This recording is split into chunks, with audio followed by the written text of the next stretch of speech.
It is the Gamezilla. Hello. How's your day?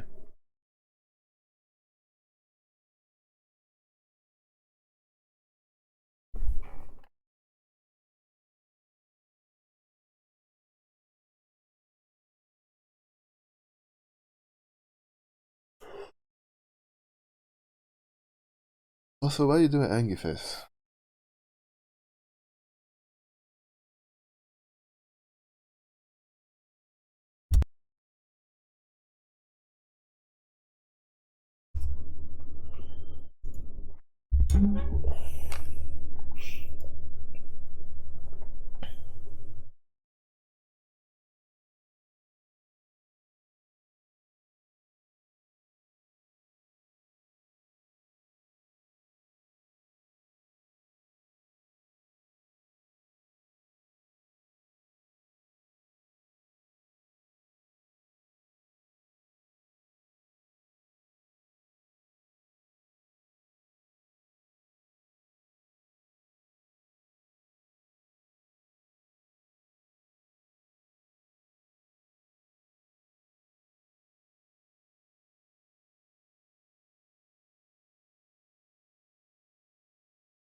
Let me see.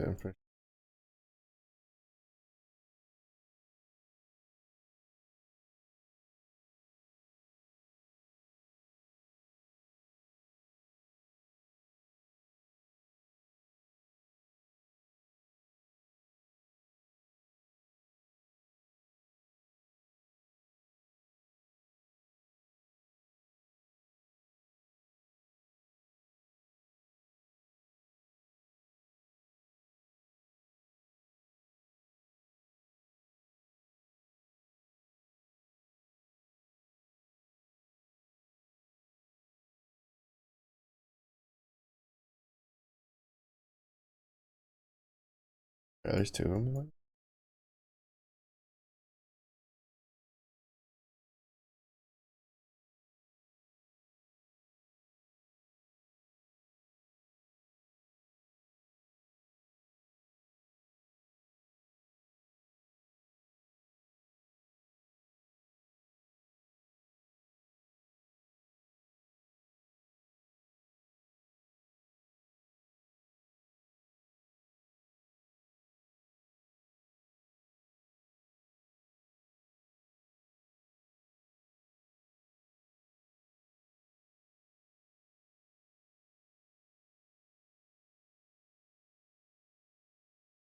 I appreciate how they like did speed up some of the entries.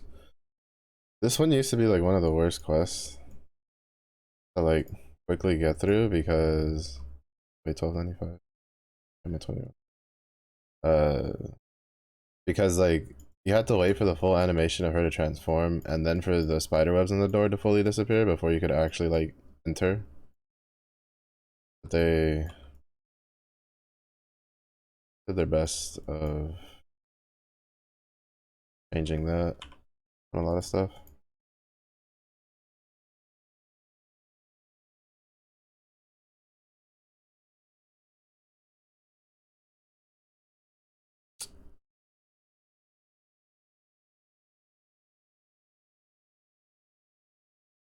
It'll be a better axe for the next like 10 levels or so.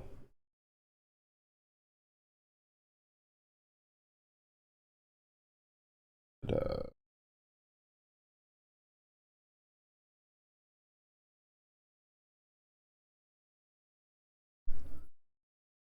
I shouldn't have used the recolors. I should have just gone back. I didn't want to use my orbs of fusing. Or I didn't want to have to like load screen back, I mean. You have to be shitting me, bro. I hate this fucking game.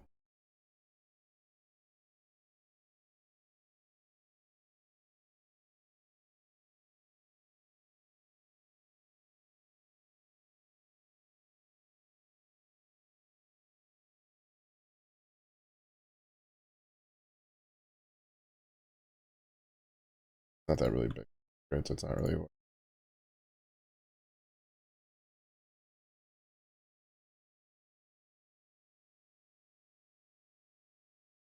Could have waited till the waypoint. If I'd waited till the waypoint, I could have just used the waypoint. I forget there's a waypoint on that.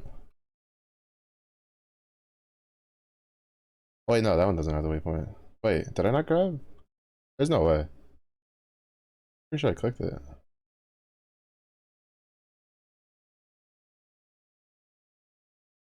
Oh, I guess it just didn't register the click. Oh well, whatever. Doesn't really matter. It's not a waypoint we use much anyway. Like, even if it was my first playthrough, it wouldn't be that important.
I didn't actually mean to try to get past.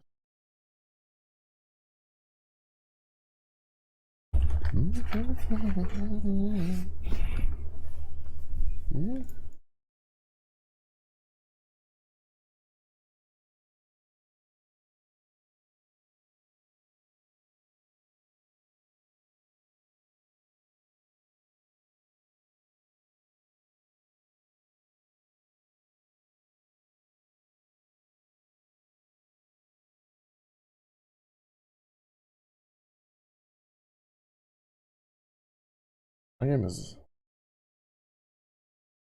What do I have open there? Nothing. Everything is where it should be.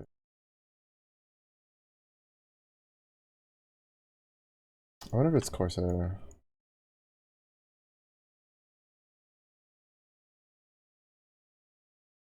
I forgot to restart my computer because I had an update. And it's been acting a little funny recently.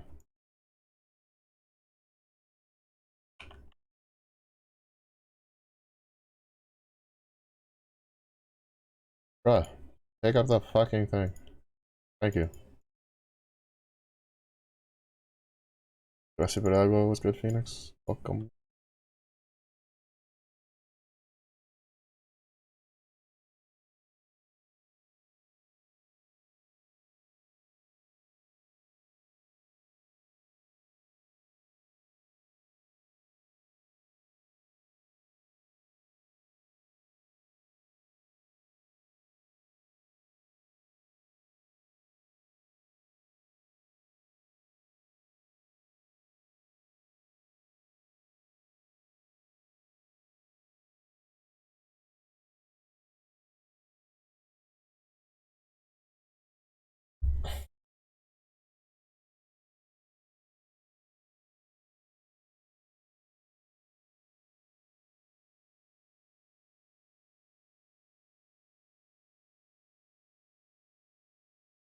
The nice thing is I don't really have to like, when I hit 62, I won't have to craft an axe. Because I'm just gonna use the unique one. That'll work just fine. And then I can probably just use that axe until I hit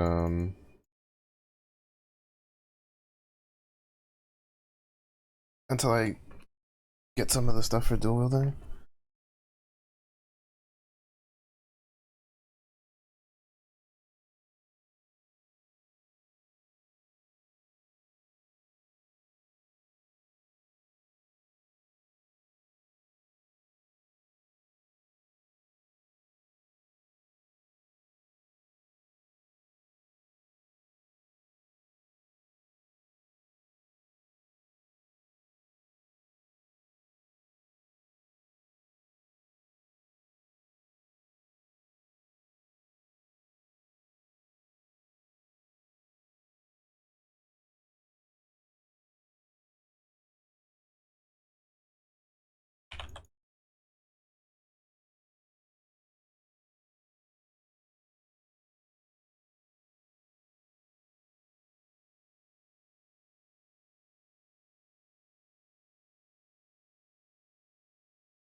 Another 6 levels.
I hit consecrated.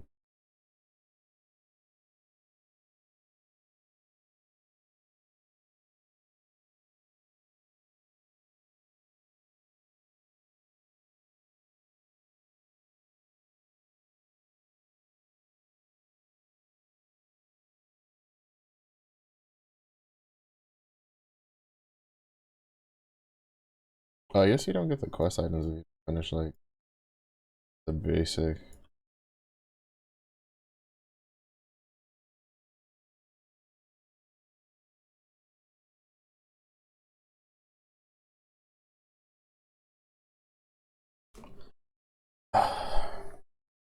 Did I get a lion's eye vision earlier?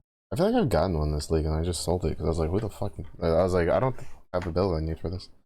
And now there's a build for it and I don't have it. I have a I have a remembrance of that this league. Of having gotten a lion's eye vision.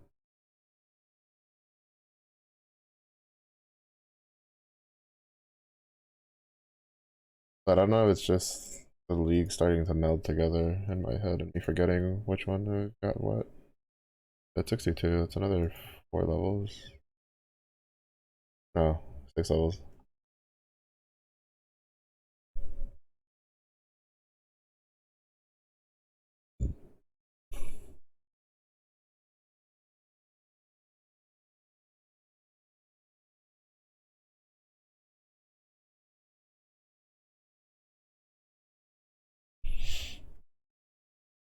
There's 3 skill points in here.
What did I get hit by?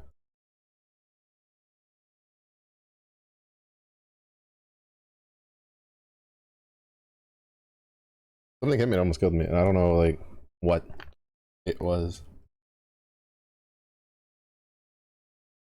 But I would prefer for it not to happen again.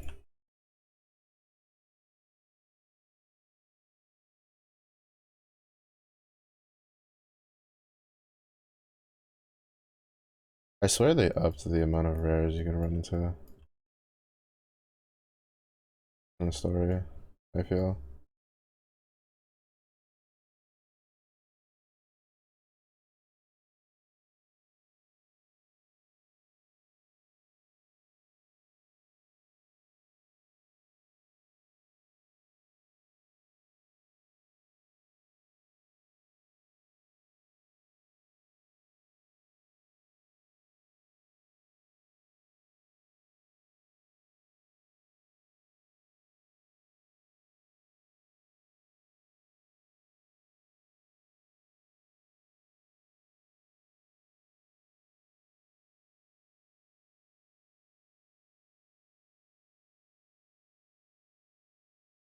Oh, that's what it is.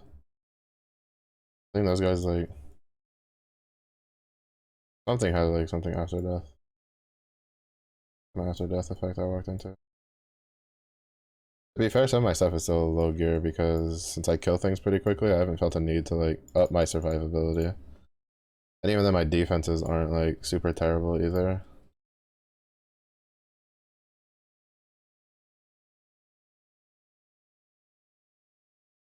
5,000 armor, that's not bad. Not the greatest, but it's not terrible either.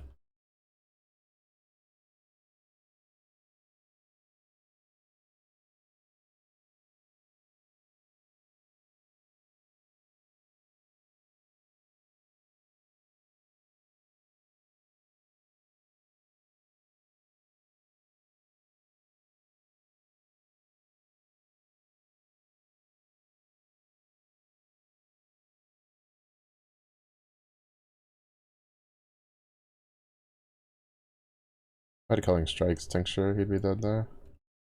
The reason I wanted to go for the Warden one is specifically because I don't need 2 mana flasks. Because you just take the leech one and it's good enough.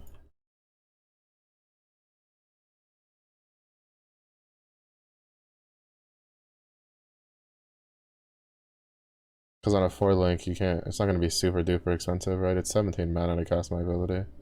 Extremely cheap. The splitting steel in and of itself is pretty cheap. It's not an expensive skill to push.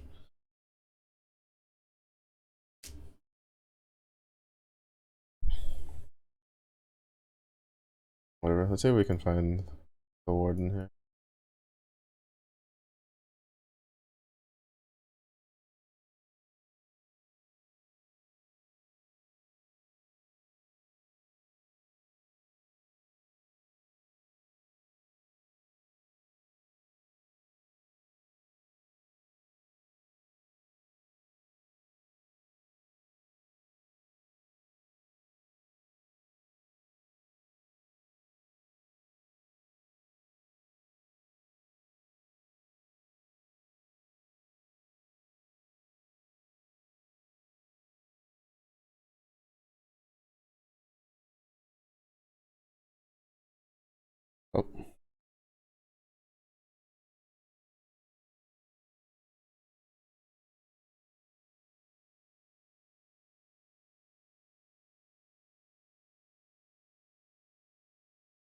They find the Warden, but if I find the Primalist, I'd have 4 points.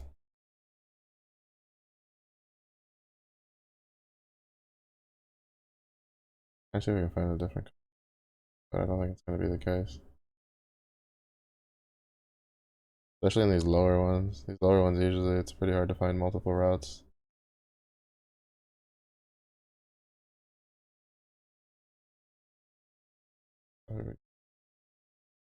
Purple though.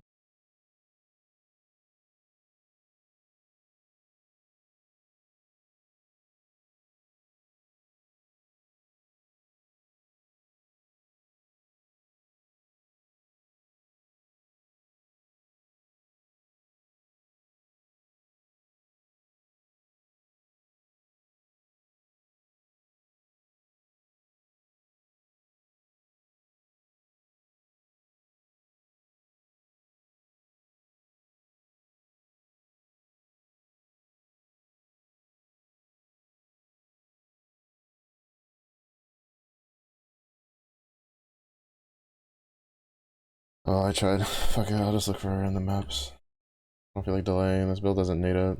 It'll just make it slightly faster. It's just really annoying. I don't know what they're gonna do about the NPCs. They need to do something about them though.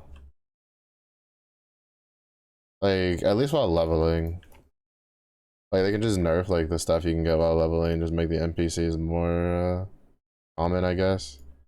Because it's really annoying to try to get this fucking ascendancy early and then you can't.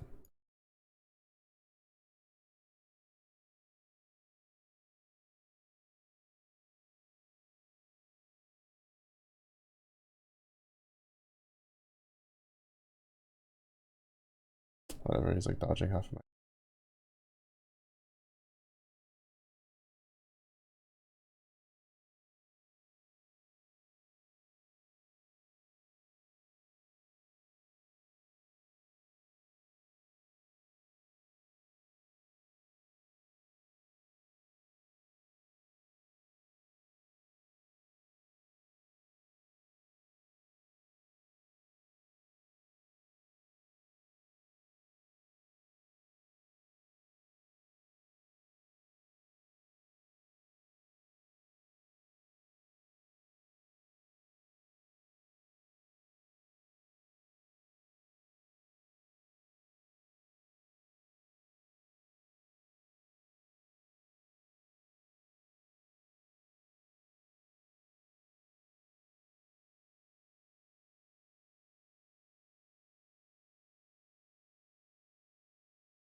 Five more levels. I don't.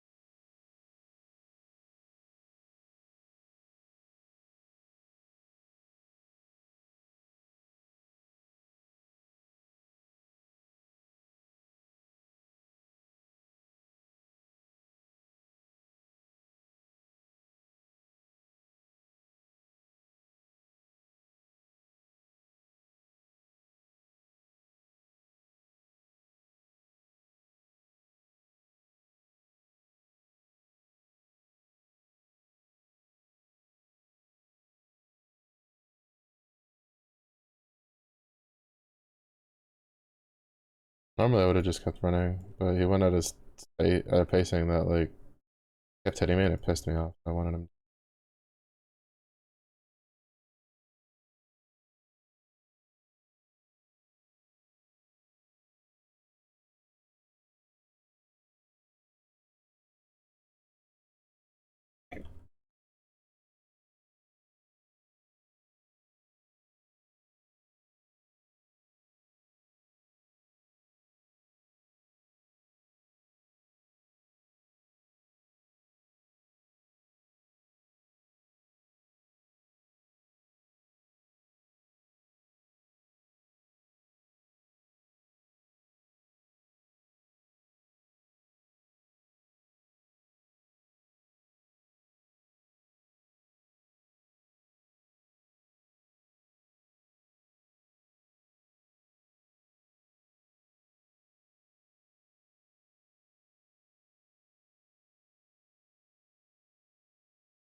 Yeah, this is why I don't do the mechanic early.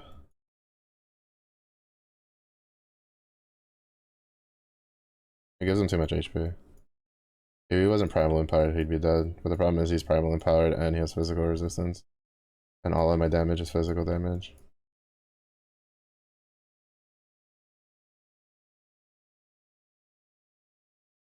Oh.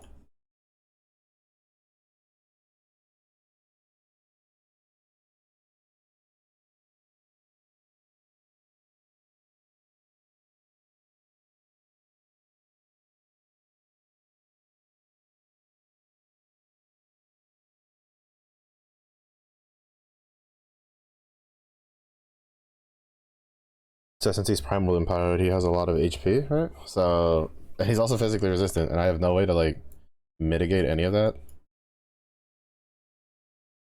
And the time investment just isn't worth it. And so this is why generally you just skip the league mechanic while you're leveling. I don't think I've seen a league mechanic yet, besides Sentinel, that's like worth doing while you're leveling. Like Sentinel felt kind of interesting while leveling because you could control the power of it pretty easily, I feel.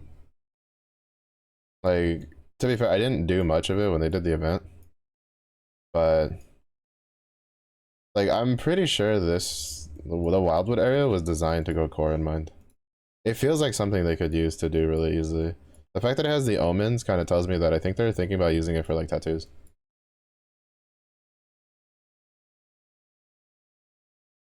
Because you can get Hinakura's, like, it's like most of the important, like most of the good stuff from Oda is in,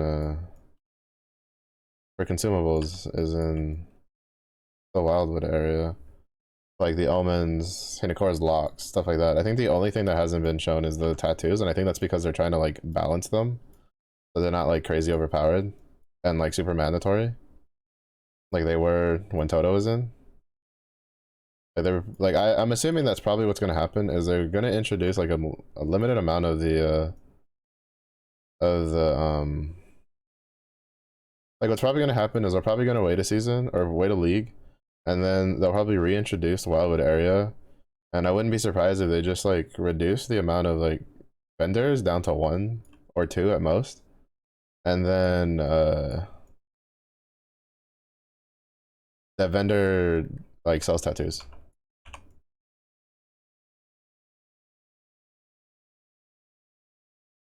Right? And then you have like a limited number of tattoos you can equip. Like I don't know, they could say like 5 or something. Because there were some insane builds that literally would just replace like a fuck ton of passives with just the nodes, and then they would just get like resistances and shit from other places.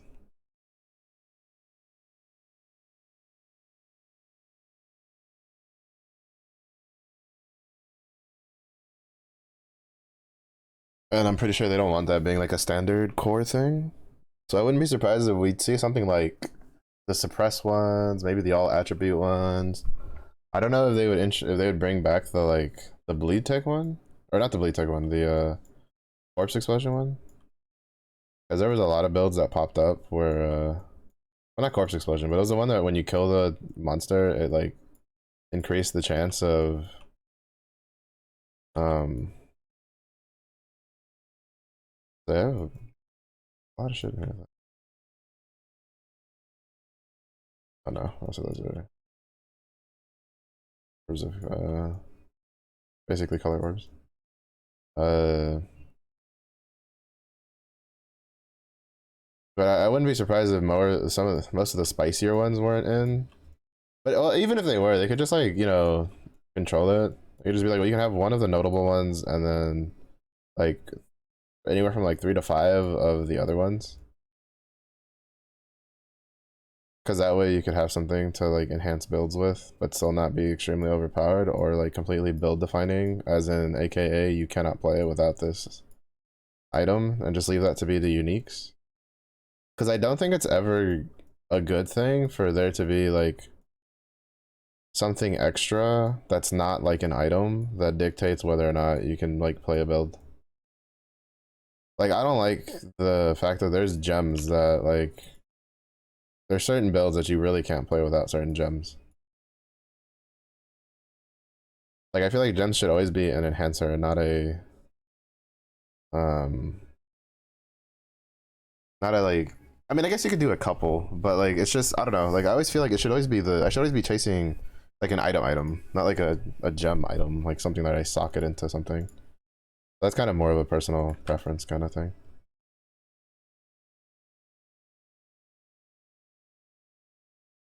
And it's and like realistically it's still a fucking item, right? Because it's a jewel.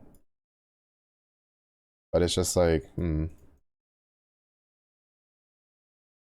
mostly like a mental perception kind of thing. Because it's not like it's the first time like a game would have something that's not like an item that's like, you know, that's like sword armor, stuff like that, like a weapon armor, shit like that. That would dictate like the strength of it, because like Diablo 2 had rune words, right? That's not an item. That's not like an item. That's something extra that you put that you have to go farm to get like to set up your rune word to get the stuff for certain builds and stuff like that. Like there's always been that kind of stuff. I just don't like it when it like literally it's like this build cannot function without these things, right? I don't really mind. It's really weird because I don't really mind it when it's like items. But there's a lot of like ARPG. I think it's mostly just because of that, because I'm more used to like having a farm for an item than I am for a thing. Like mentally, I don't like it when it differs from what I'm used to in a way that I find more annoying. Right? So it's just like, because like there's plenty of builds that just don't work without multiple uniques. And I just look at those builds and go, well, I guess I'm never playing those unless I get those uniques. Like naturally. Because like I don't plan on trading, because again I don't like the way the trade's handled in the game. Because in order to afford what I need, I would actually have to actively trade because of the prices for stuff.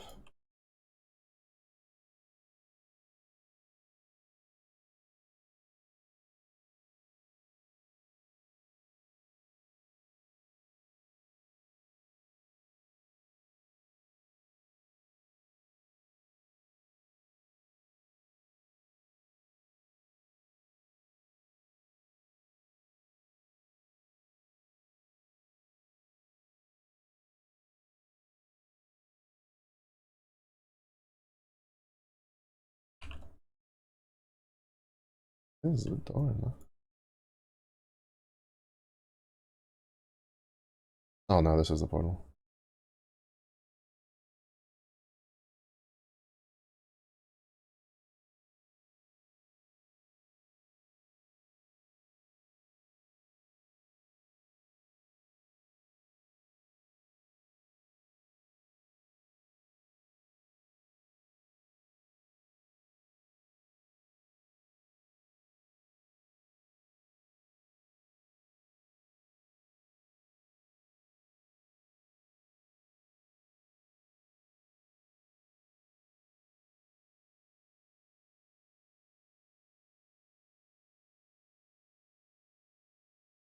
Because I mean, realistically, there's nothing wrong with the gems. It adds another layer of customization that people can work around.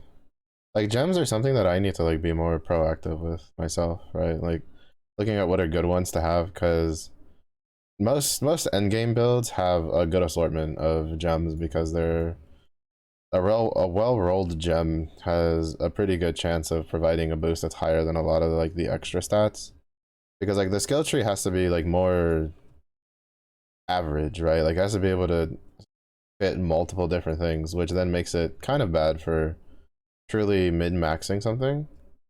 But like that's why a lot of endgame builds tend to have a lot of jewels in them, and like cluster jewels and stuff like that, because it really allows for another level of enhancing of the of builds, and it's an aspect of the game that I've mostly like ignored, and slowly recently I've been like getting into it.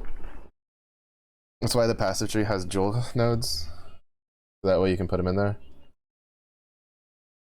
And to be honest, like it's been less of a, oh, I don't like the system. Like I really like the jewel system. I think it's really good that it's in the passive tree.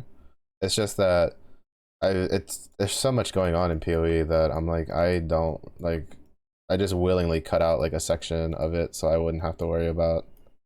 I could just focus on learning other things. Have a pretty concrete time. Halo is definitely a game that I'd say even if you've played other ARPGs, it's probably pretty good to like kind of chop it up and take it in pieces because it can be pretty overwhelming with the sheer amount of shit you have to learn. And a lot of it kind of just isn't very intuitive and doesn't really make sense sometimes. And it's more of like an instinctual thing of like, oh, and by instinctual I mean like you've dealt with it multiple times, so you're like, okay, this is how this works now.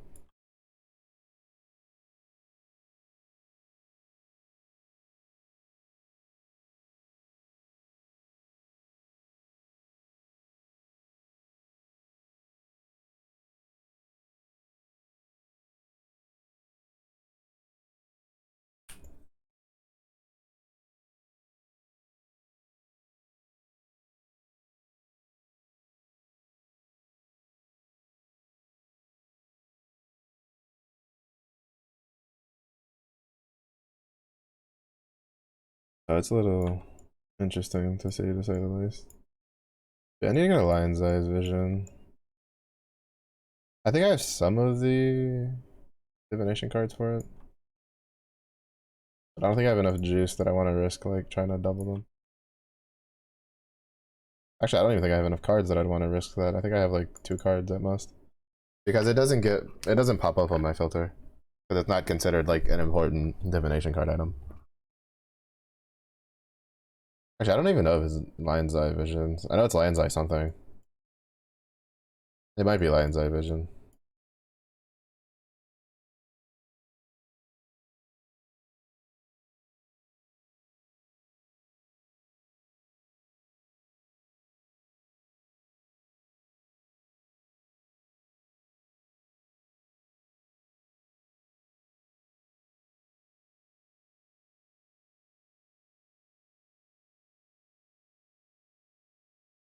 Oh shit.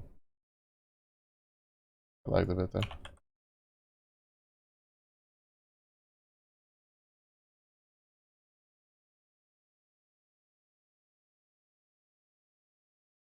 I thought I had gotten frozen, but then I saw nothing around me was moving either for a second.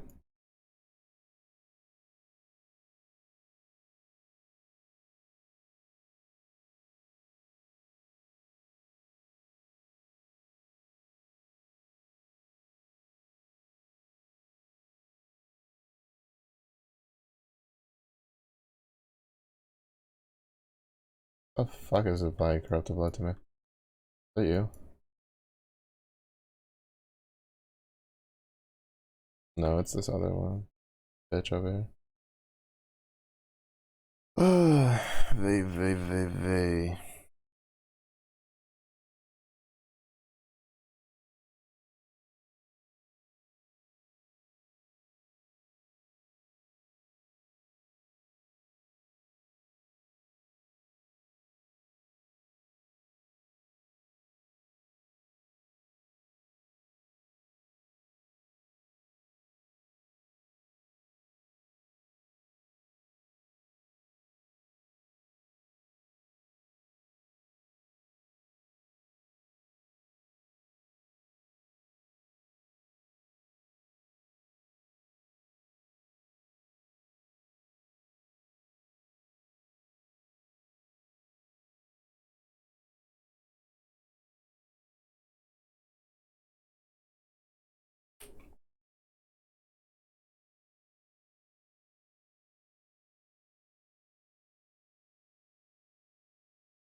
2200. How much of that is from equipment?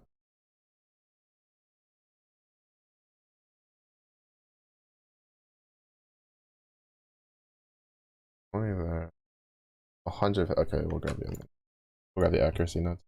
That'll free me up for equipment.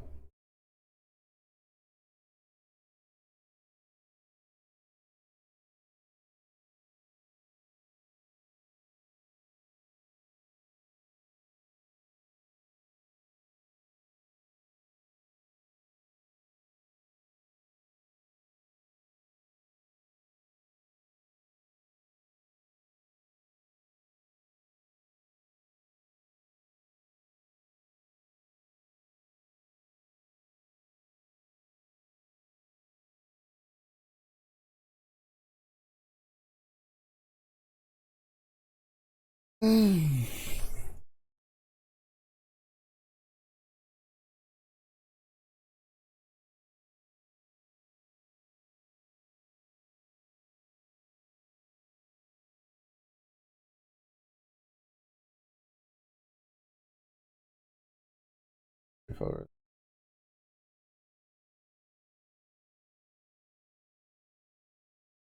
More levels. Get to where the fancy are. And that'll be the X we use for the foreseeable future, because I honestly don't think I'll be replacing it until I get the dual wield setup going. Because I just don't think it'll be worth like the investment to craft a better axe than that. I mean, I could always just grab the axe off of my lacerate, but I do plan on going back to that build. It's just I don't know how to like. I want to respec some stuff on it, but I don't really know what. I think I might like get off of bleed and go back to impale.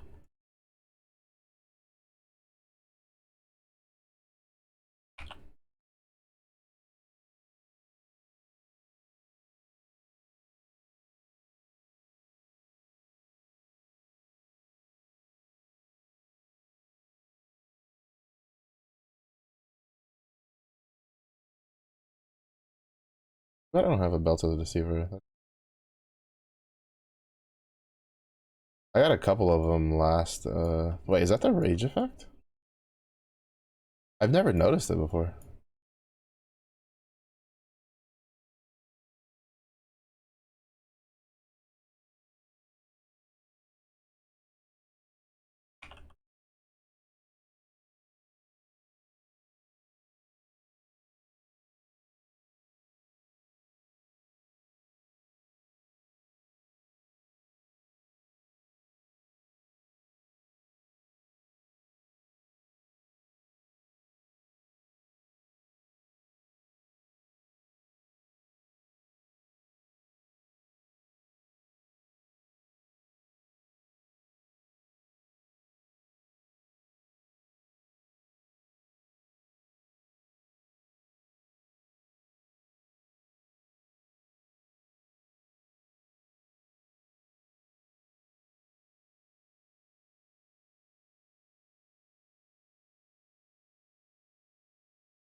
Oh wait, right. I'm not swapping boots anytime soon. I don't really have a need to.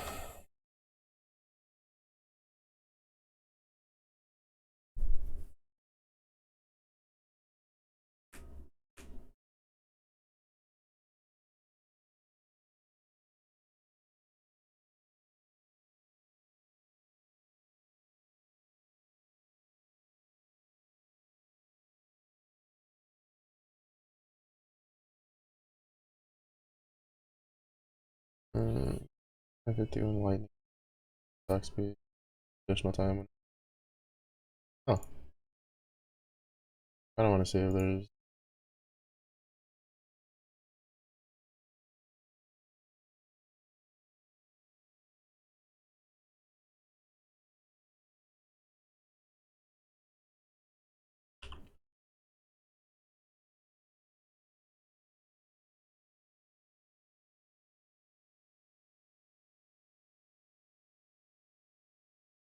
Used to. Then after that, we start going for some of the. Well, after that, we go for these four over here, and then we go for the more defensive shit.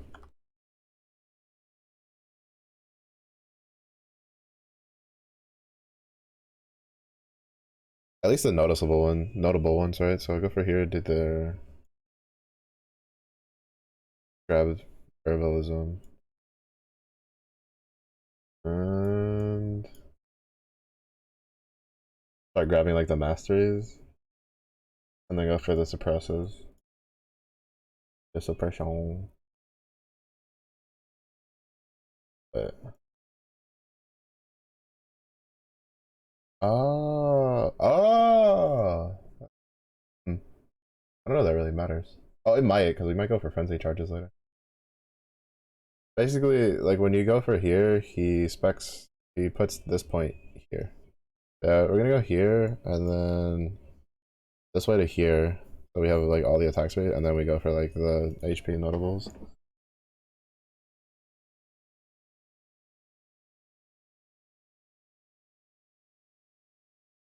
This build should deal enough damage to heal itself, keep itself going. I mean, well, it should also be tanky enough. We'll get 20 permanent fortify stacks rolling, and then we'll have perseverance at 78, which shouldn't take us too long to get to, because I'm pretty sure this build will probably get into at least yellow maps pretty quickly, as long as I get my resistances settled, which they will be settled probably after a couple maps, to if I can get lucky.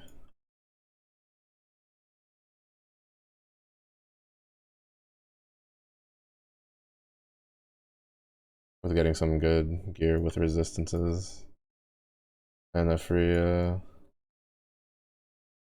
actually I think there's, isn't there spell one that's like spell suppress resistances?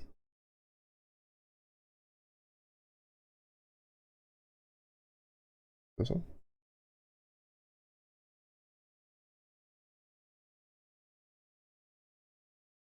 No, it's neither of those two. And then realistically, I don't need those, but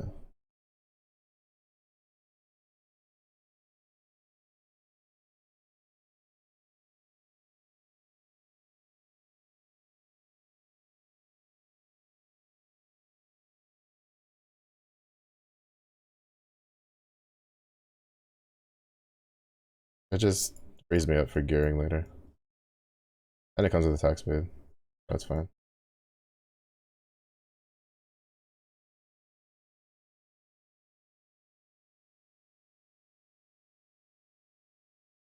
Pretty interesting to see perseverance be like kind of a end game item for a build. I remember when it was first put into the game, it was, everybody was really excited for it.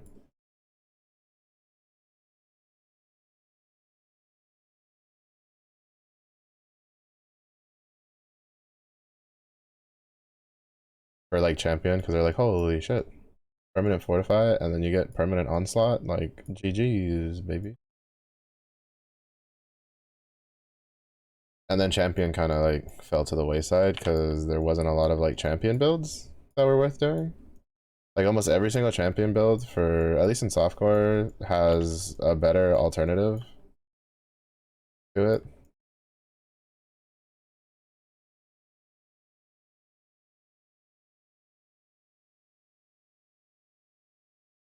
Like for instance, the build I really like that I did one, that I fucked around with one league, was lightning arrow champion, because it was incredibly tanky and did a fuck ton of damage because of lightning arrow. But like for softcore, why would you go champion over Pathfinder? There's really no point. Actually, even in hardcore, there's not real much of an argument to be made aside from just liking duelist and making your life harder. Because it's just like you can just go Pathfinder and that, and you just have your permanent flasks, and you're just chilling. And then you have better access to stuff. Because realistically, currently, the only thing champion really has on just about any other build is permanent fortify, I would argue. You could argue adrenaline is another one, but I would say that that's kind of like eh.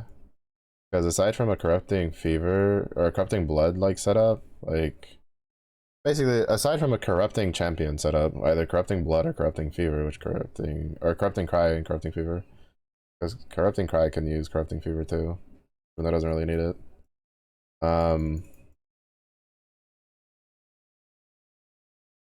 It's kind of like this thing where it's like, why am I gonna waste time on something that, yeah, defensively is really good, but especially in ARPGs, it's like if you can just kill the shit faster than it can kill you, you're fine. And in endgame, a lot of it is like the amount of investment it takes to be tanky enough to not die to like a mechanic is so high that like if you had invested that time into DPS, outside of like certain builds, like you're almost always better off just investing it into damage. So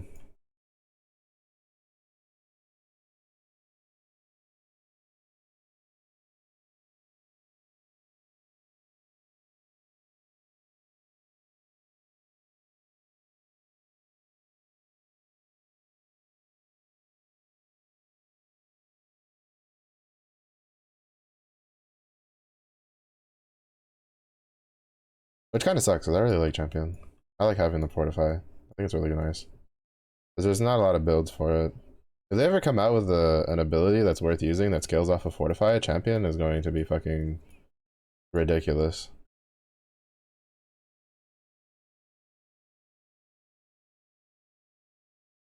Also, I really think Tectonic Slam is just overdue for a fucking rework. Because I've been trying to like I like Tectonic Slam. Ironically enough, like I like Earthquake a lot, but Tectonic Slam has actually always been my favorite slam skill. Like visually, I like the whole like lava, lava lines going out, hitting multiple things kind of deal. Um, and it's just like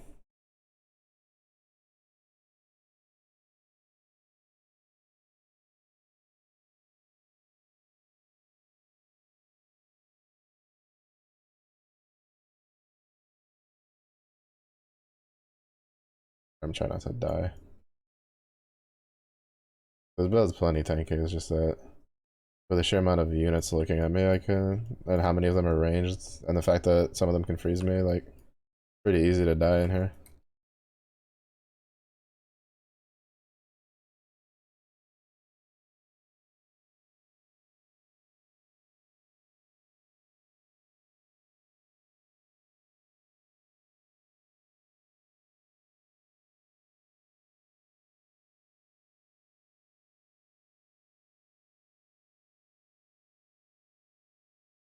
But it's just like the fact that it consumes your endurance charges is preposterous.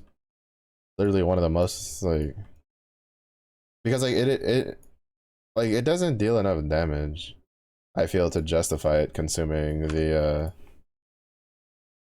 stacks because it's like, what are you gonna do? You lose all your endurance charges and you're not gonna kill the boss with it, and then all of a sudden he swings at you when you're trying to like move, and bam, you're dead because all of your defensive charges are just gone. Like the workaround that was found is there's like an item. I guess like the biggest workaround is like Ralakesh, like the boots, right? That make it so that you're always at permanent charges. Is probably the biggest workaround for that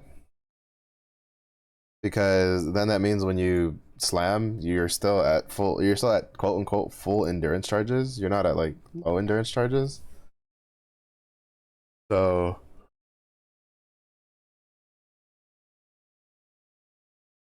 but those I haven't had those drop, and from what I've seen, those are really expensive because there's a lot of builds using them.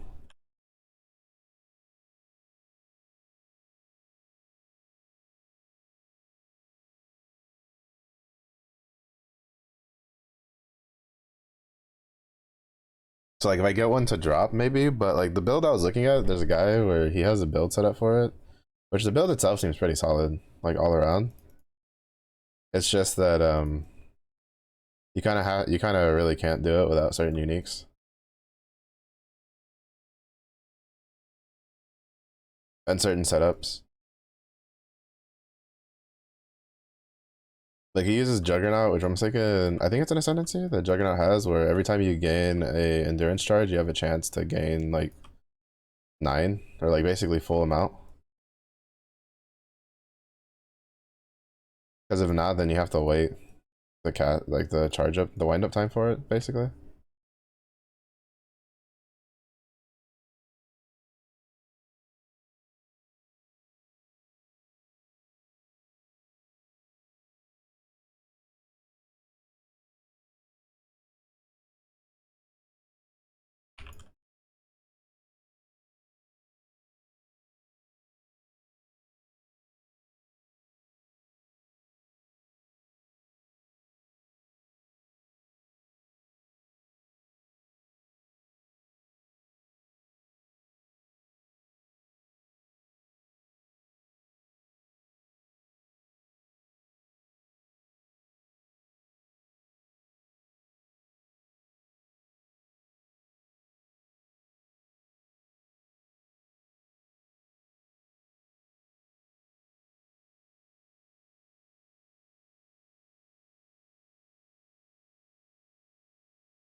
Yeah, I don't know what they're gonna do. I don't necessarily think that slams should be like the end all be all, but they've fallen so far, so far from where they used to be. To the point where, in some ways, they're borderline like unplayable. Cause like for instance, why would I play a slam, right? Like why would I play a slam build over something like uh Bone Shatter, right? That requires less investment and has a higher cap. And like I know Ben, like a really good the PoE player recently, like I think he killed like almost every single Uber with uh with Earth Shatter, which I considered very surprising. But it was kind of like almost unanimously like agreed upon that it's not because Earth Shatter is strong, it's because Ben's really good. Not to mention that I think one of the like he was using I think it was a Shaper helmet. Was it Shaper or was it Elder? Basically it's the Warcry helmet, which I don't have.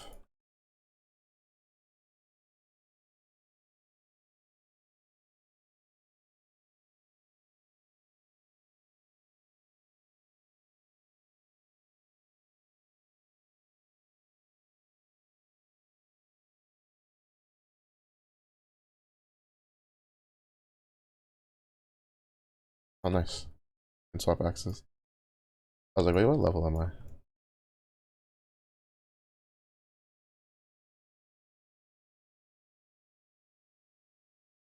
Blood Aqueduct is an area that people like to use. Like a lot of like high level players like to use for grinding for XP before going into Katava. Because like what they'll do, right, is they'll grind Blood Aqueduct to like about, I think the number was like 66, 68. No, 66, 67, and then they're just speed run the rest of the story. Like they would just skip all the packs and just go straight for the bosses.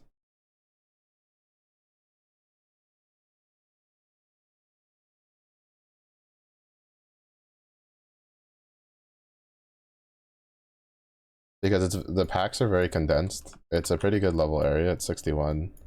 You're gonna get a decent amount of XP very quickly. You just speed through, farm all the blue packs.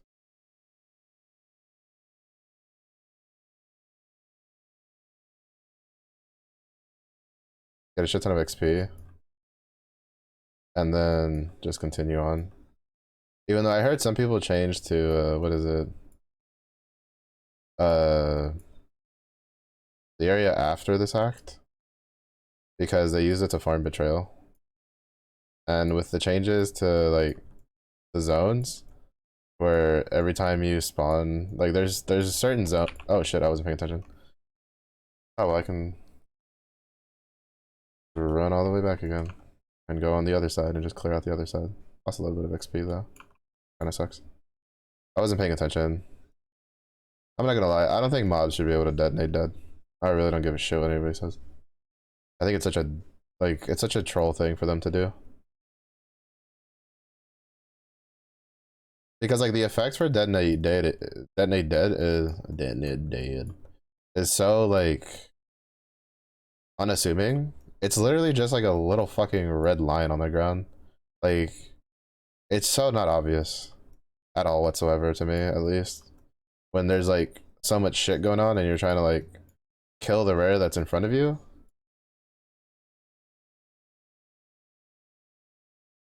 It's probably like one of the #1 killers for like really good players and like harder content is when a rare just randomly has detonate dead and they don't notice because it's kind of hard to notice in the moment. And like there's been a bit of back and forth where people feel like it shouldn't really be in the game.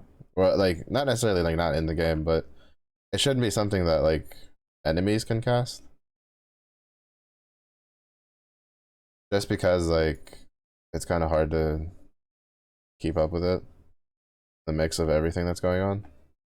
Like I didn't like right there wasn't even anything going on. I just didn't see the line, like the puddle, because there's a little puddle effect, well, puddle looking effect when it goes off.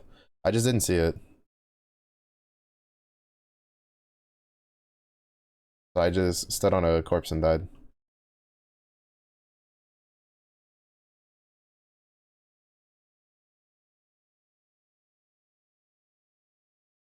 And this guy, it's not, and like some guys have it as a like extra feature. This guy has it like literally as his ability.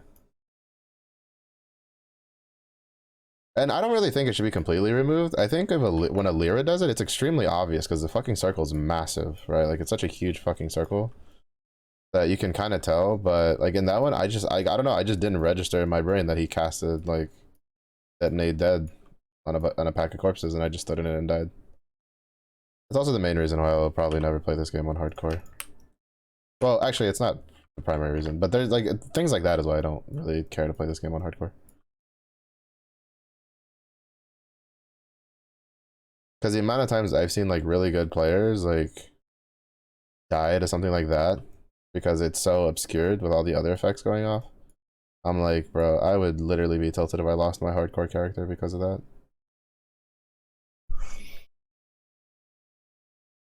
And even then, like, it's not that bad because unlike in older games where when your hardcore character dies, they're dead, like there's no playing it, like, right? Like PoE has like soft hardcore where it's just like it moves you. Well, I mean, now they technically have like like actual hardcore with the new Valos puzzle box things where you can add a modifier to send somebody's character to Void League, which is literally like just delete. Basically, that character has been deleted from the game. Any character that has been Void League literally can't, like, you can't play it. You can't log into it. You can't do anything with it. Actually, I don't know if you can log into it, but you can't do anything with it. You can't play standard. You can't play anything.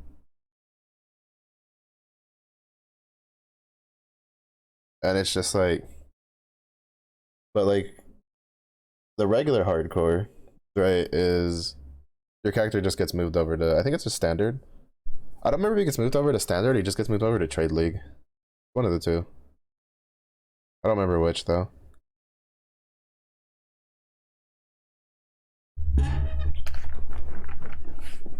But you basically just don't lose the character. You'll lose it for like hardcore, but to be honest, that's not that much of a loss compared to literally just straight up losing your character in its entirety.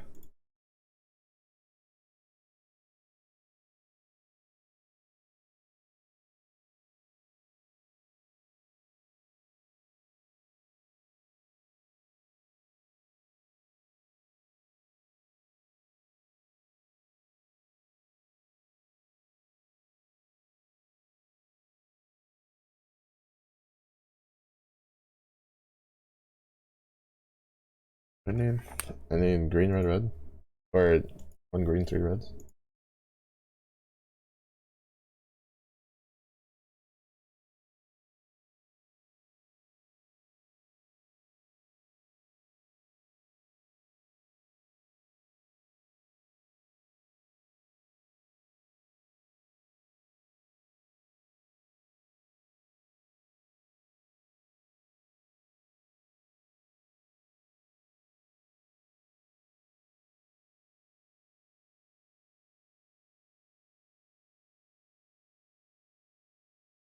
And this is probably one of the best looking like in-game axes. Period. I also like Calm's chopper, but that one's a bit more like discreet. This is also why I wish they would just add the feature in game to allow us to like unlock in-game items as like and I think it should only be for uniques, right? You should have like a unique that you can like sack, and then for that league you can use it as a skin.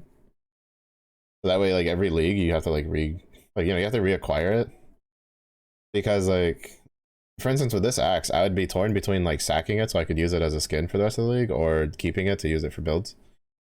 And it's just like I feel like it'd be a pretty cool thing, and I feel like a lot of players would probably be pretty um they'd probably be pretty open to the idea, but I don't know, because like I know there used to be an item you could purchase that would allow you to copy the look of an in-game item onto something else, and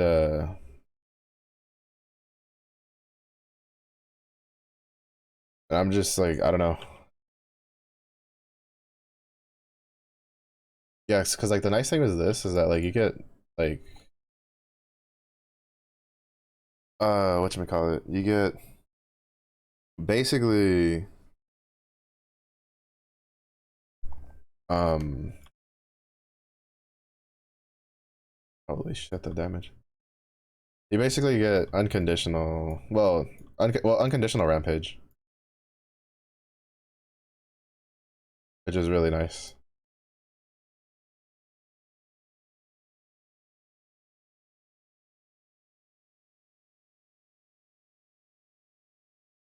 Because the way rampage works is like at certain like kill streak thresholds, you get extra effects.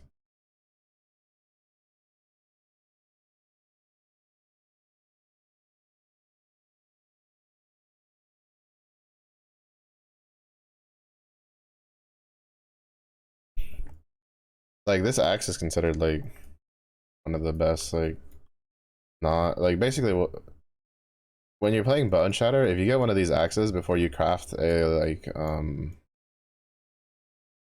like a 400 or 500 DPS axe, like and you get this, like you're basically just using that until you craft yourself an axe because it's so good. It has really high attack speed, it has really high physical damage, comes with rampage.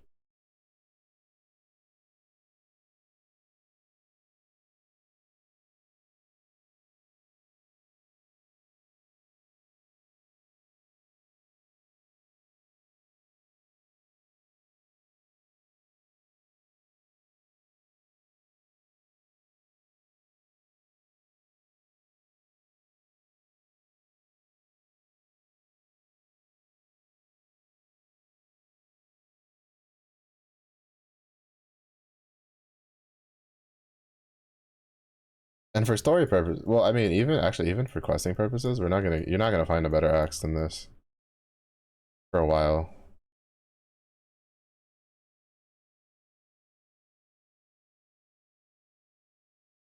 Because like the amount of crafting you'd have to do to have an axe that's better than this, like it's a really good resource if you get it on your first character. Like it's a really good like weapon because the sheer amount of raw stats that it comes with. Like obviously, like you lose out on other things. Like I don't think it comes with accuracy, right?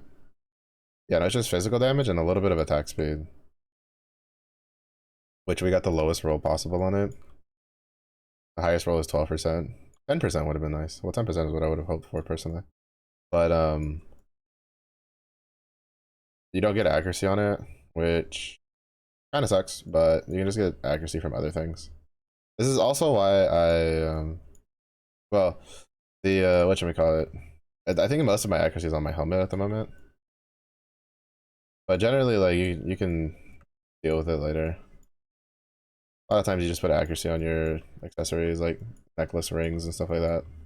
Once you get your resistances sorted out. Because usually the way I like to have it is like 2 high resistance rolls on one ring. Well, basically each ring will like preferably have like 2 high resistance rolls and then a what should we call it?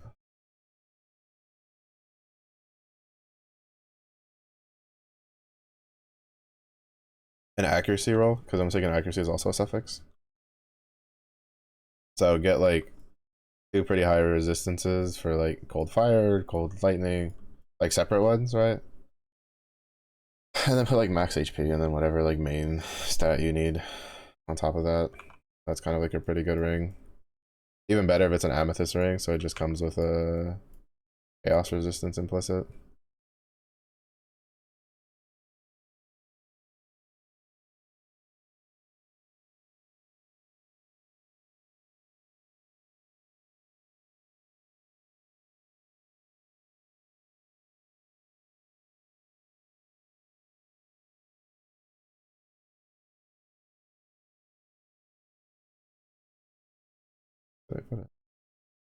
Usually don't have to struggle as much to find the Stormblade spot.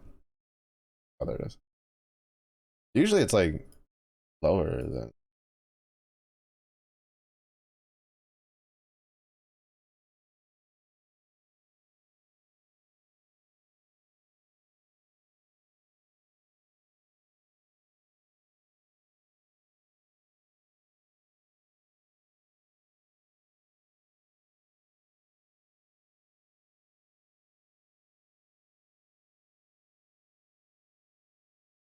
I usually don't have to struggle that much to find the.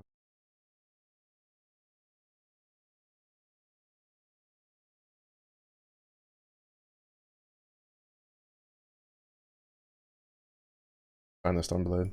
Usually I'm struggling to find the waypoint, not the Stormblade.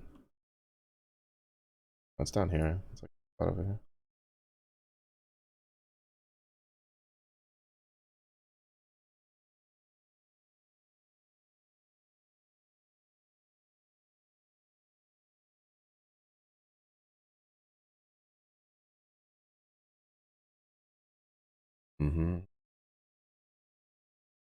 And this is why you save your portal scrolls for the most part. One of the main reasons you see people like you see a lot of like experienced players do the character select thing. Basically, a free teleport back. Now, obviously, if you do it in a spot that you don't have like a waypoint, it's not like, and it's a like a spot that doesn't have a waypoint that you have to go back for.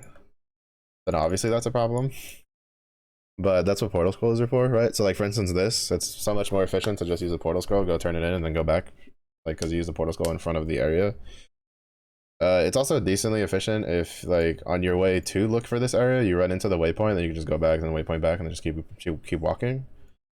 Like, that's also decently efficient, but usually the waypoint isn't on the way to the bridge. It's usually kind of out of the way from the bridge.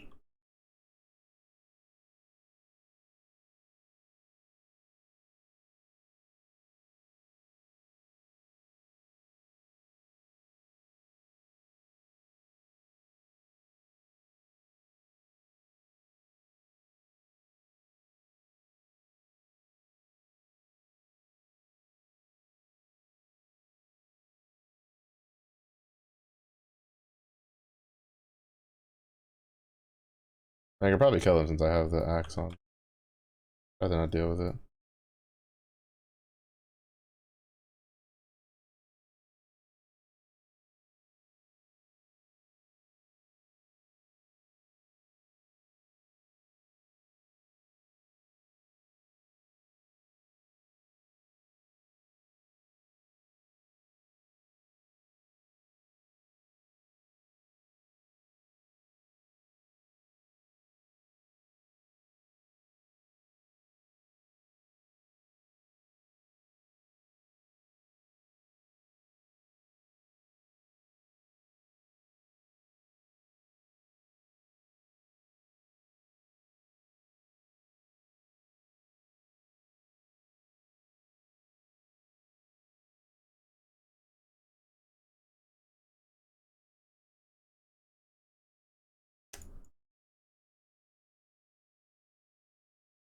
This way though.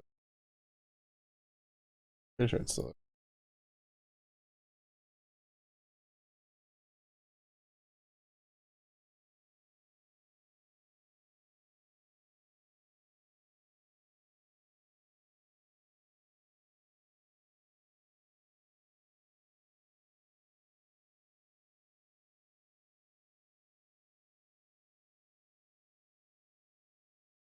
The only part that sucks about this fight is you can't outpace the tail.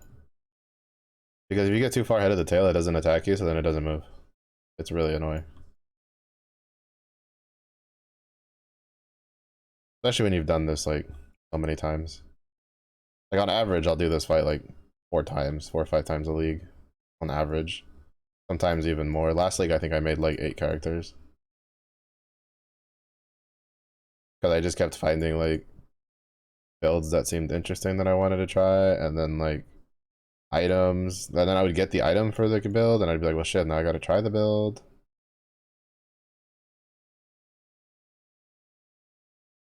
My main issue with like PoE is that I generally find like builds that I want to try, and then I'll like end up getting the item for it.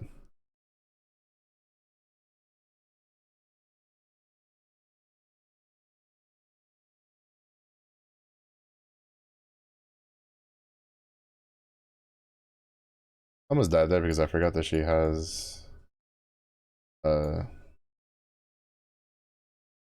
a forced she'll have like a forced uh phase.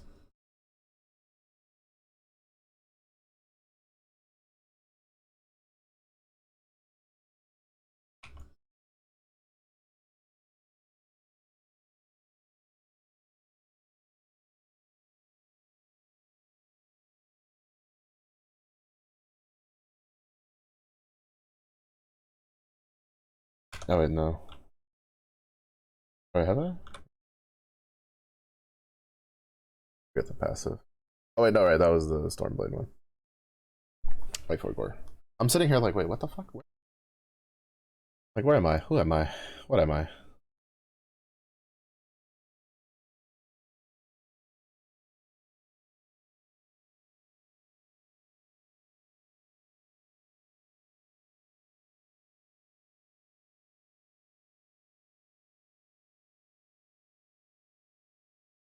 Also, like, the build, or yeah, the build calls for a specific mana mastery, and I'm not going to take it. I'm going to take a different one.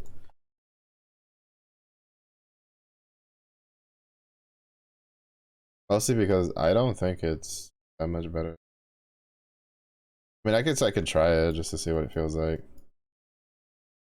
But I'm so used to just life tapping all my shit anyway.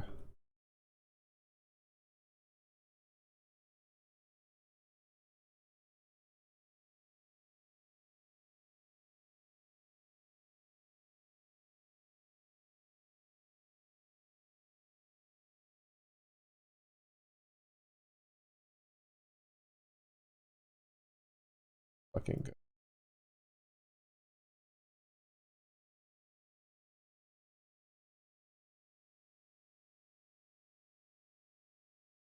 I forgot the blacksmith. I'll do that.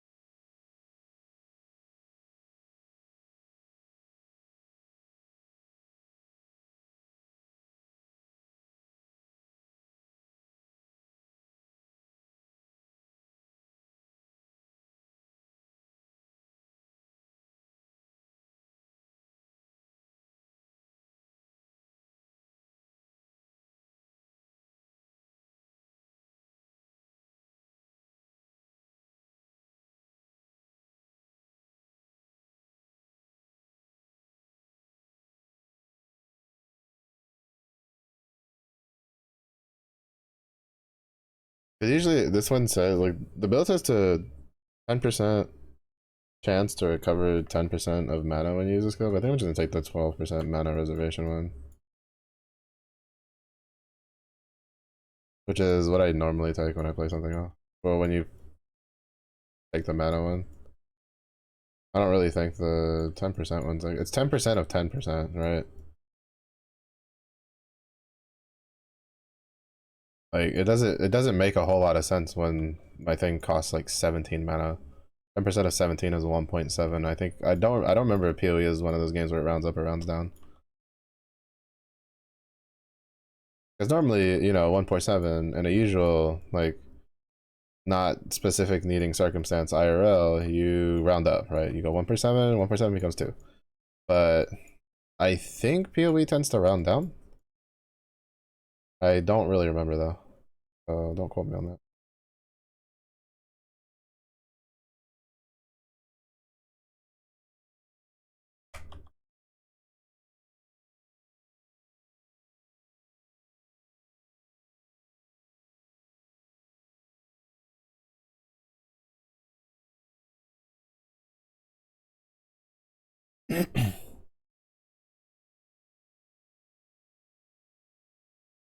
Which could tell me that it might also just been a misclick.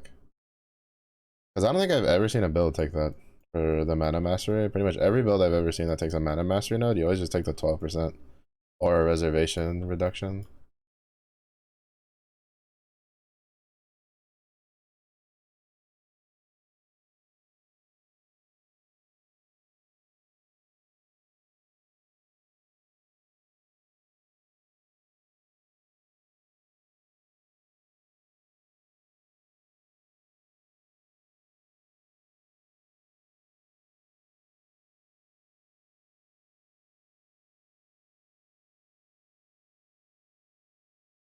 Yeah, so now we just need to get to maps, and from maps we need to get to 78. Once we get to 78, we have perseverance with our permanent fortify stacks, and then we just kill everything.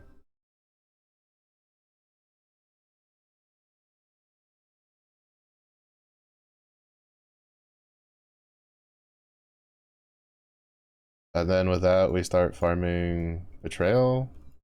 See if we can get our hands on a Paradoxica. Hope for a Belltimber Blade along the way.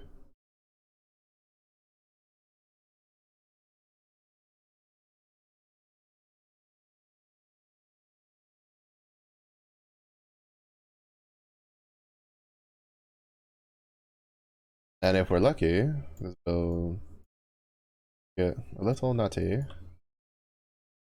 And I mean, it technically should, from what I've seen from like other people who've played this build, even with the two-handed version,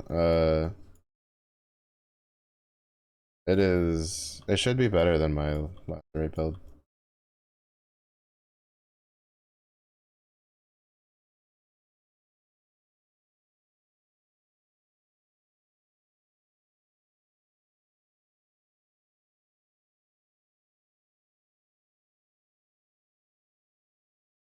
But I don't think it will be until I get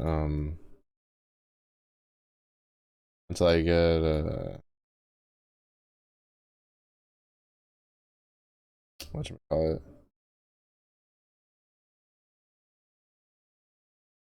I can't be damaged. I didn't know that's what that one was.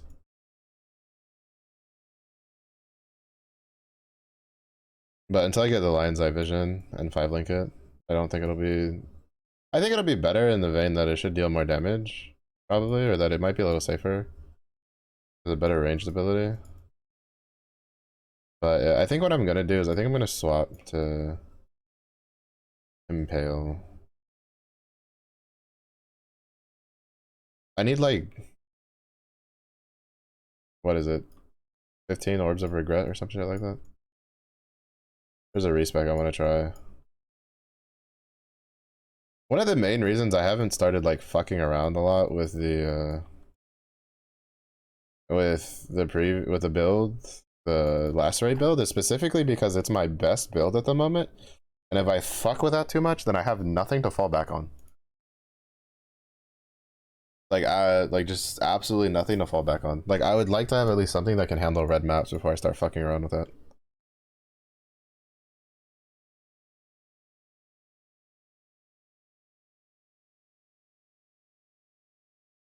Which, to be fair, the Corrupting Crychamp is actually making decent progress. I was actually pleasantly surprised after the skill gem started getting leveled up.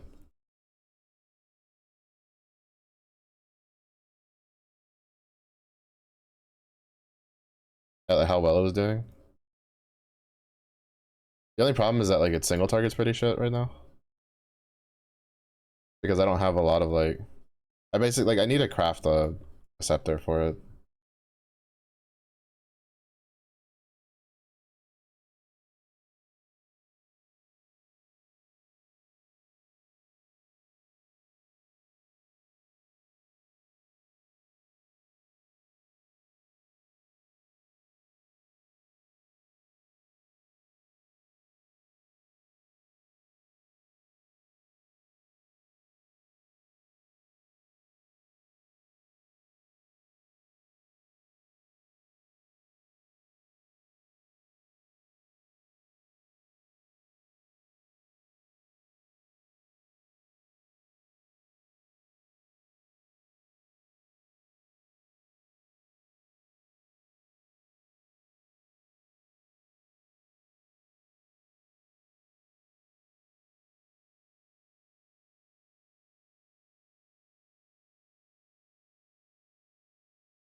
Could potentially be better than my rings.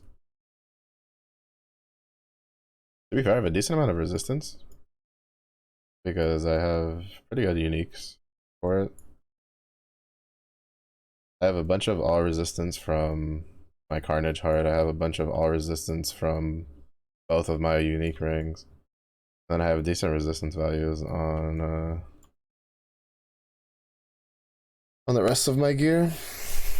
But like I plan on dropping, yeah, see, such a huge amount of mana. We're from 17 to 91, like such a huge amount.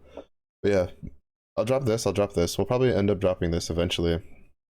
Because this is supposed to end up getting, this is supposed to be a Fury Valve at some point. This I'd probably turn into like a heavier leather belt. Maybe a leather belt just for more max life. Like this one rolled really well though. It's 41 to lightning resist, 16 cold resist, and then 76 max life. Like it's really nice. But then I have like 16 all resist here, 22 here, another 10 here. Like this has 40 fire resistance. Like I don't even think that like my fucking resistances are. The fire one I think is the only one that has a chance to go under 75 once after I'm done killing Katava.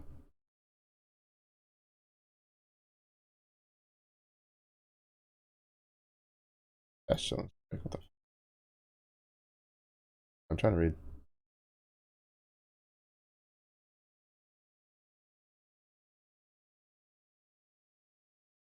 Oh, must not be very good, saying I've never heard about a build for it.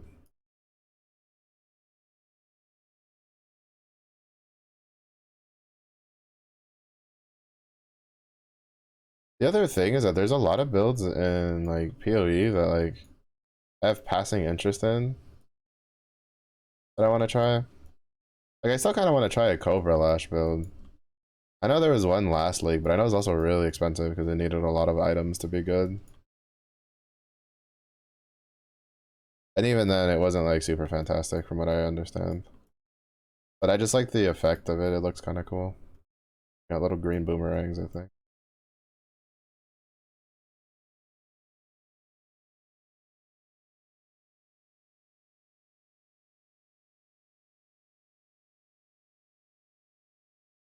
Like the general gist for this character is to replace like 3 of his uniques. Well, technically 4, but I don't think I'm gonna take off his Carnage Heart until he hits I get a Fury Valve.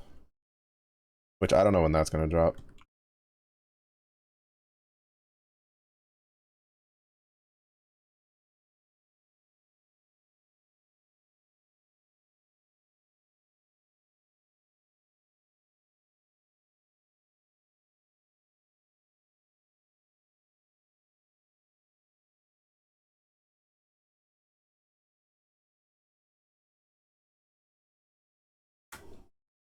I can turn in, get another skill point. Start working towards the last, like, I guess, quote unquote, offensive notable that we'll be going for because of the attack speed.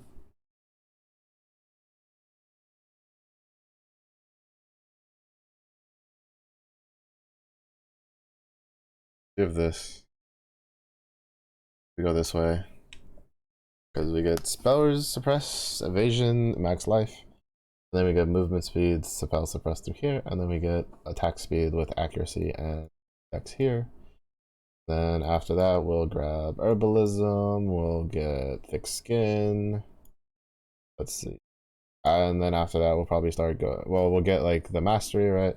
Probably get like herbalism. I'll get the 50 max life one there. I'll get like these 2 here. I'll probably start going for the spell suppress nodes, right? So probably go for entrench. Actually, no, I'll probably end up going for this one first.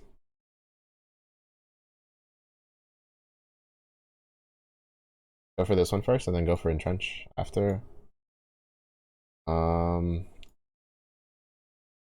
Couple extra. We have to take these 2 nodes here. And there's another life mastery I need, but I think I'm gonna take that one later because that one requires no max life on your chest piece. Oh shit. Okay, that's the second time I've walked up to a waypoint and clicked on it and the game didn't register that I had clicked on it. That's actually gonna get on my fucking nerves. Okay, luckily I don't have to, this map didn't reset yet, so I don't have to like guess. But like it happened earlier. And last time it happened, I didn't really care because it happened on an area that I wouldn't go back to. But this time, actually, that annoyed me. Like, because I know for a fact I walked up and wait, actually, before I put my foot in my mouth. Like, all right, never mind. I'm lying. I didn't walk up to shit. I didn't go anywhere near it. I just forgot because I'm dumb. I'm mixing runs in together. The Molten Strike build, I came up here and grabbed it before going around. Oops. Big dumb. I was about to be like, motherfucker, not again. Okay, so never mind. It was only that one time then.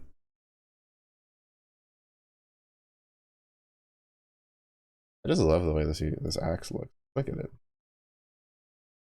I'll go the PoE. It goes. It goes. We're almost to maps. We should be probably, if I don't Pepega in maps, in probably the next hour or so. Well, 40 minutes to an hour, I imagine. Because we're basically done with this area in a little bit. And this build is kind of roady because I have a lot of really good uniques for it. What's up, Jimbo?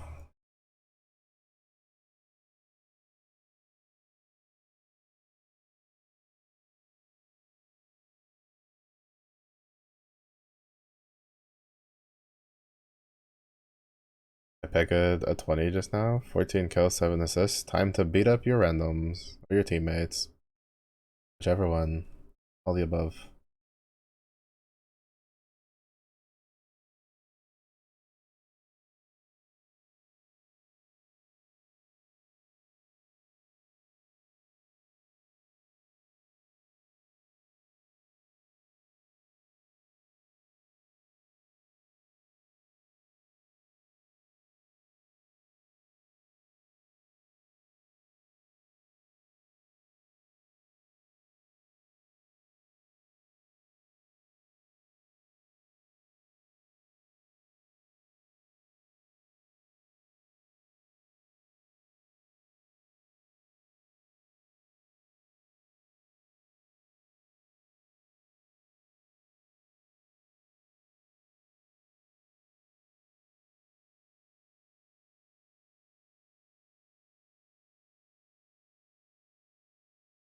It was nice. You just kept going down and getting people to.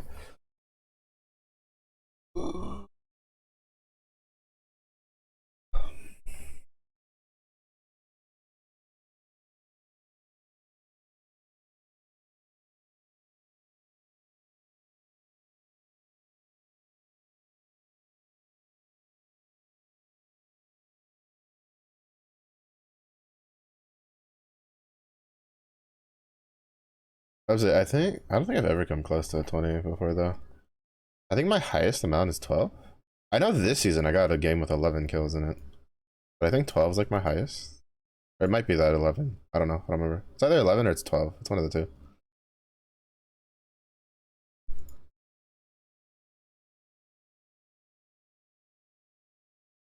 And even then, half the times I'm like, I don't know how the fuck I did that. I just chalk it up to getting a free lobby.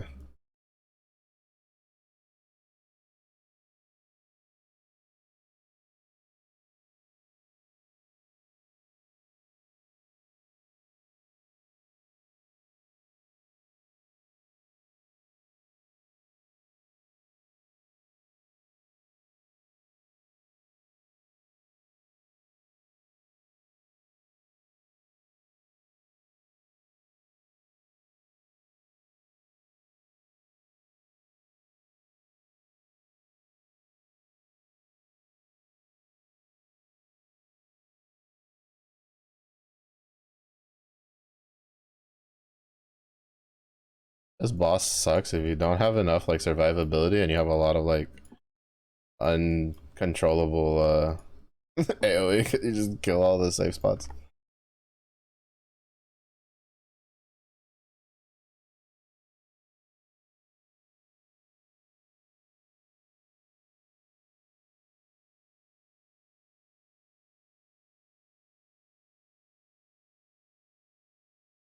I haven't topped your record for your first 20. You got 22. Was first 20 and only matched it once. Sheesh. Gamer. I'm actually curious what it is, but I don't feel like Apex. I had thought about playing Apex today, and then I woke up and I was like, I am fucking tired, and then I had to put a generator in the back of the pickup, and I was even more tired, and I was like, I really don't want to fucking play it.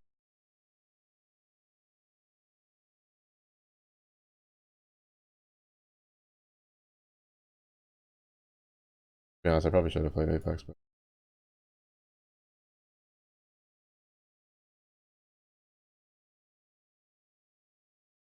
he had ad, by the way. Skill issue. Jimbo will never know how much I trash talked him for only getting 22 kills. Badge.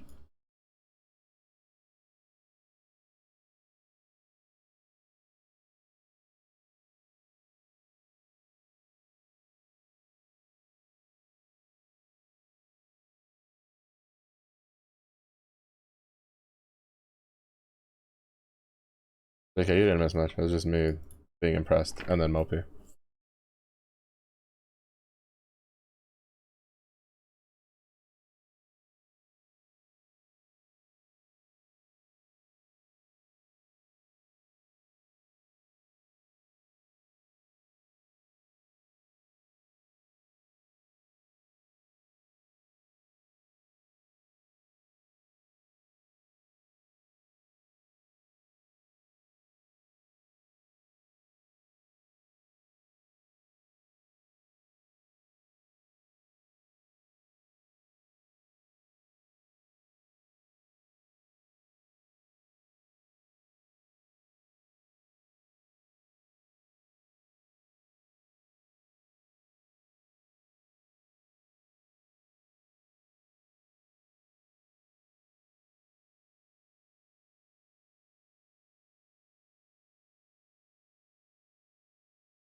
Fucking Chevron, her fights are always fucking rough. Just look, never matched it. 21 is highest after. Tisk tisk. Tisk tisk, losing your edge, Jimbo.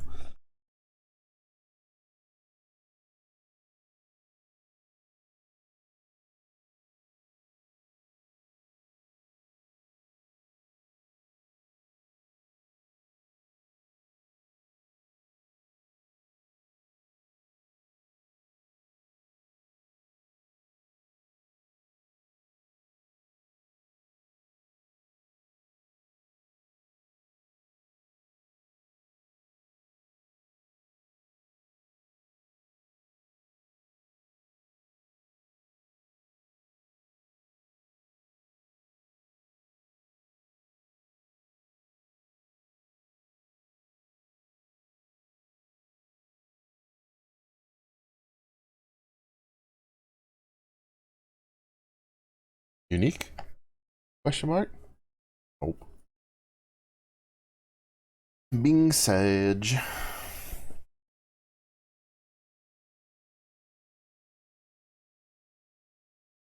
Mm-hmm.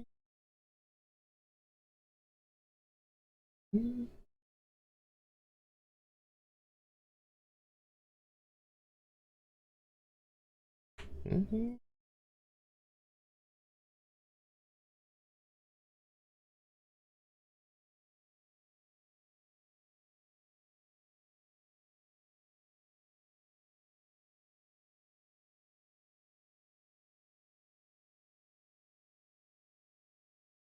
This axe like kind of oddly complements the have on. If it was purple, it would match like way better. But like the fact that it's like a skull, like it's basically just a Death Knight axe. That's what I call it. I don't know the fucking actual name of it. It's something metal. Mettle. I was about to say, there's no fucking way they're gonna block the entrance to that the fucking Delirium portal, bro.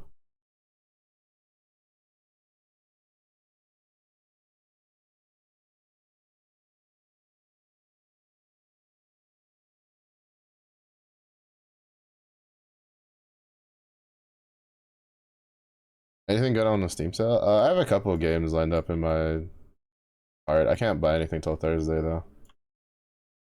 But what is it? I'm like most of the stuff in my cart's old. Like older games that are on sale for really cheap that I want to get, like God of War, Red Dead Redemption 2.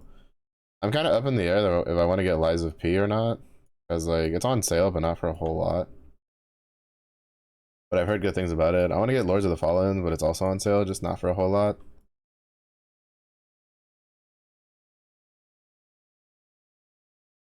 I also want to get Dark Tide, but it's also, I mean, it's on sale because it's pretty cheap, but my cart's already at like $100. I'm getting, what is it? There's a game called Raven Watch that I've heard good things about, and it's made by a dev team that made Curse of the Dead Gods, which I really enjoyed playing. I haven't gotten to play it in a while, but it's pretty good.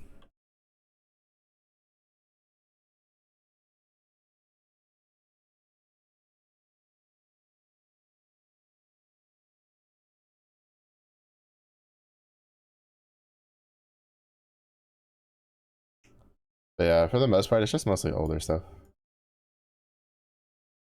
I was thinking of getting a New World. I'm debating whether or not I want to get it. I haven't. Like I have a day or two to decide.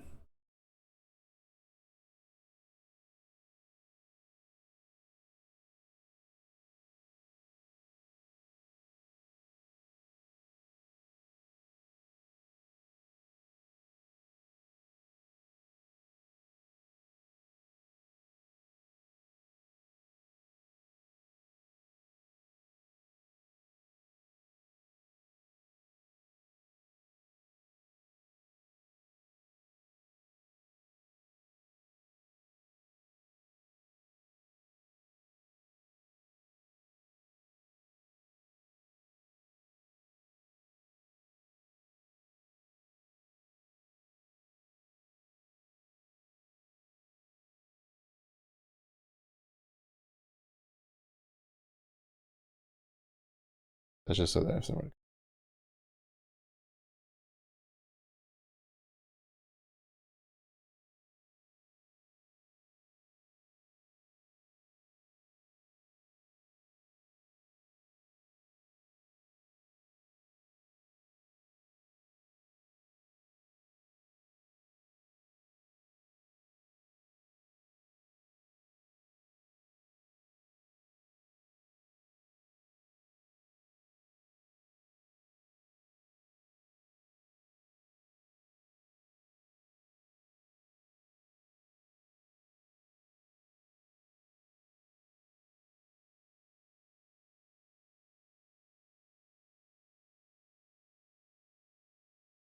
Wait, that is the effect for rage. Then why don't I notice it on my other characters? Does it just pop more because the color scheme for this? Or did they like enhance the effect for it? Cause like I never noticed the fact that I glow red when I have rage.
I egoed that way too much.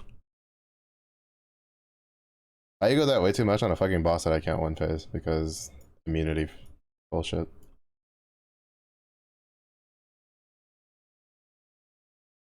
I still haven't put my divine flask on. Divine health flask.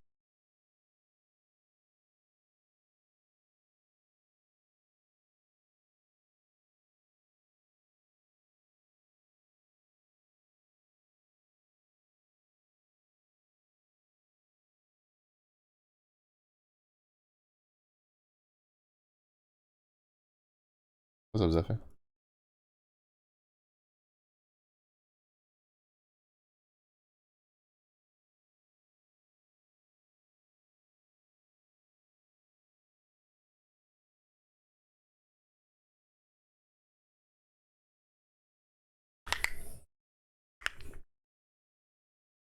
Zephyr, you're almost at them 100,000 points into the Osu. Oh. You're old, you're crying.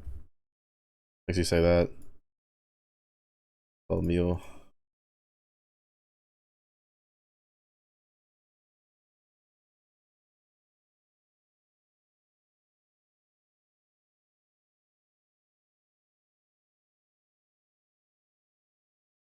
Oh fuck, I forgot to sell the X.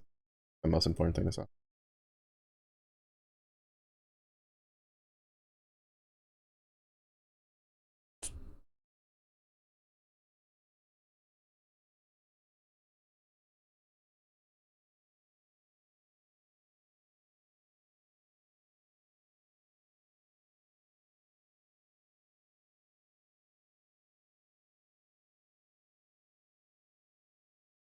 Can I ship it over? He decided to make his presence known because I threatened to charge him. Ain't nothing free in this household. Half an hour listening to songs that came out 10 years ago thanks to nostalgia accounts. Yeah, it happens. It do be like that.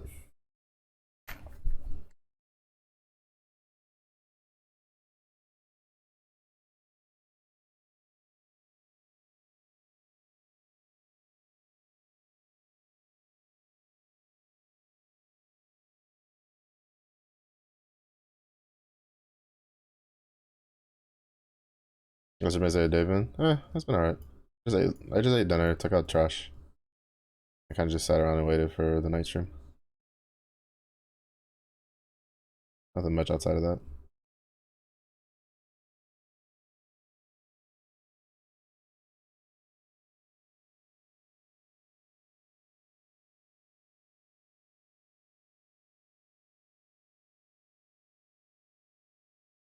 I debated trying like playing some of the game that Kuma got me for Christmas, and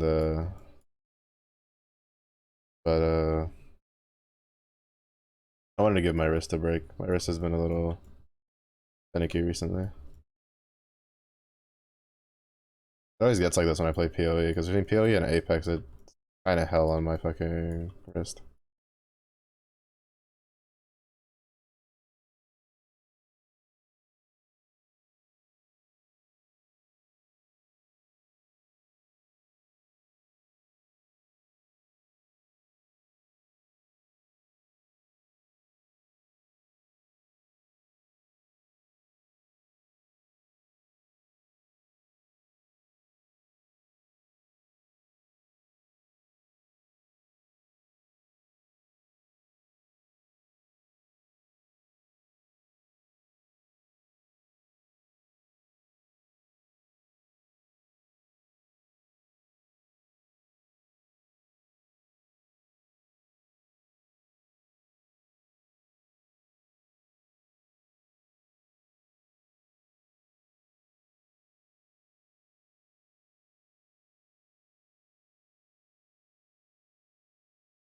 Controller enabling one? When I have a game that I feel like playing that uses controller.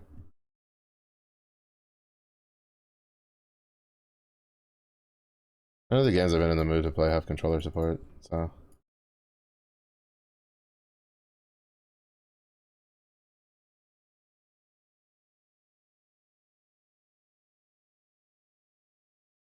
Or like they're just not games that I play with a controller, right? Like I don't play ARPGs with controllers. I don't play FPS games with controllers.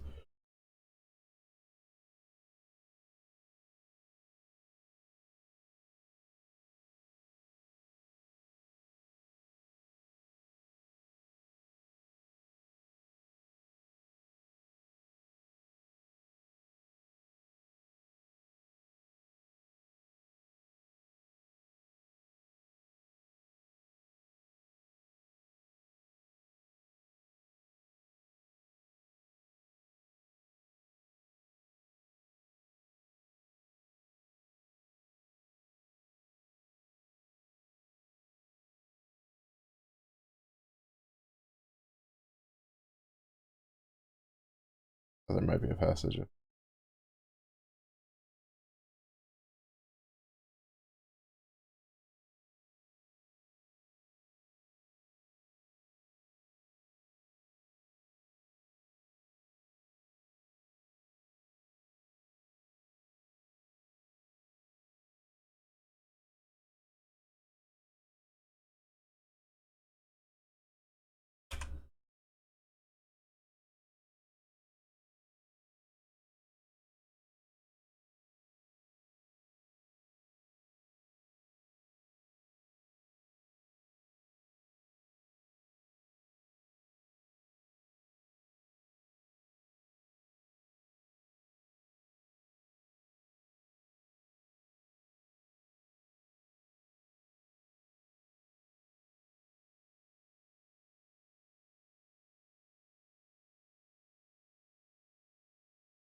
Oh, I haven't seen that one in a while.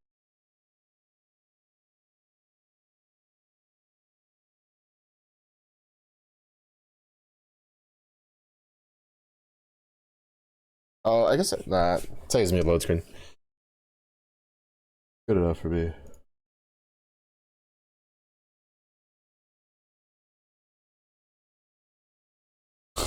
There's a waypoint if you go out that one door, but it just saves me a load screen.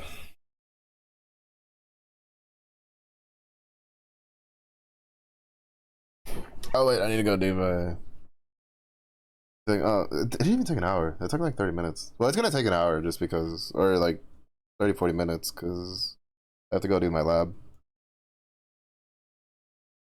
So the general rule of thumb, right, is so you do your first lab at 30, around like 33 to 35, depending on the build.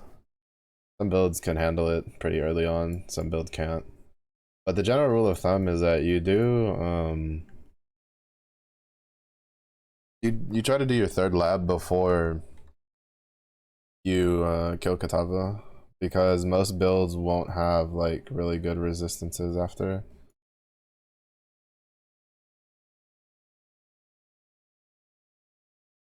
So it's just easier to get it done out of the way.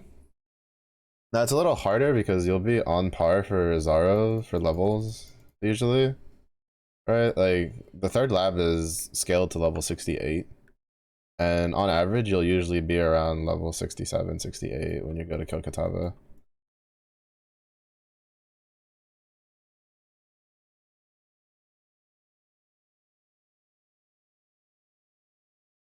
You see, like, he's dead. Like, he's actually just dead, but he's not fucking phasing because he's stuck in his stupid little fucking... I have to do all my swings because we can't code this guy to fucking just stop his things mid fucking swing to fucking go and fuck off to the middle. It's so annoying. It's extremely annoying because there's certain times you fight him that he has a mechanic where he's like stacking shit, like charges and shit like that. And they can keep stacking. Or like he can fucking just straight up kill you if you're not like careful and your build's kind of squishy. I've had that happen to me before, where he technically should have phased, but he didn't phase, and then like I kind of fucked up a little bit, and then got hit with a skill that well, with an ability, and I just fucking died. And when you die in Labyrinth, you have to start all over again. And it was on like the second fight. It was really annoying. I may or may not be extremely biased to him being able to keep fucking attacking when he should technically be dead. It's lame, yeah. I think it's just because of the way they coded the older bosses. A lot of the older bosses have that problem. It's just that most builds have enough DPS to either like not cause that problem, but I've had it happen to me twice today. Because it happened with Brutus, and now it's happened with Izaro again. Where like they technically should have phased, but they didn't. They just kept trying to do the thing they wanted to do. Because they just weren't coded for that. Mildly irksome. Mildly irksome. Oh, that's not good. I didn't realize that was that one. Teehee. Painful.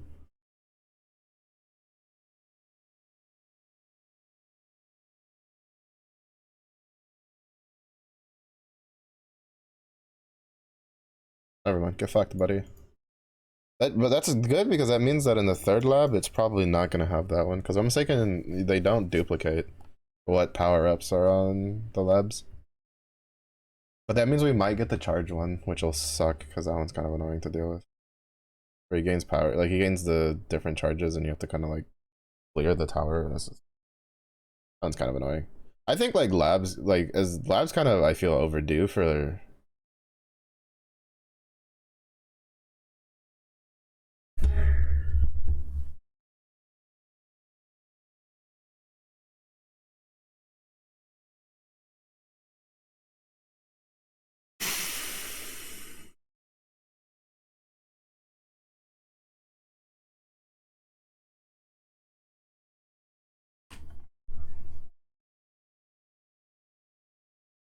Give me a second, because I was already kind of annoyed at having to do my fucking lab run, and I'm going to be even more annoyed because I have to start all over again. And I was already tired. And when I'm tired, I'm usually pretty grumpy. Or, well, not necessarily grumpy, but I don't have a really high fucking patience for bullshit. And this game is like the epitome of fucking bullshit that they can't have their fucking servers work. And even on a fucking time when there's not 20 billion people playing the fucking game, their servers have to fucking crash. And it's so great. And then your instance just gets fucking failed and you have to start from scratch in your labyrinth. Yeah, fun. Great game. Thumbs up. Great game, GGG. You're so good. You make me want to play your game all the fucking time. I literally have to restart through no fault of my goddamn own. Like, you have to be fucking kidding me. Like, you actually have to just be shitting me right now. Like, I don't like running lab. I feel like lab is like one of the worst, just like most boring shit to fucking do. And it sucks because I've had to run it so much this league already because of transfigured gems, because the only way to get a transfigured gem is to fucking run labyrinth. So I'm already kind of annoyed by the existence of labyrinth, and then now because shit like that happens where it just randomly like goes, oh shit, we can't connect you, disconnects. Like, they just need to fucking rework lab. They just need to fucking change the way it works. They need to treat it like maps or some shit. I don't know, it's incredibly fucking annoying the way they work with it.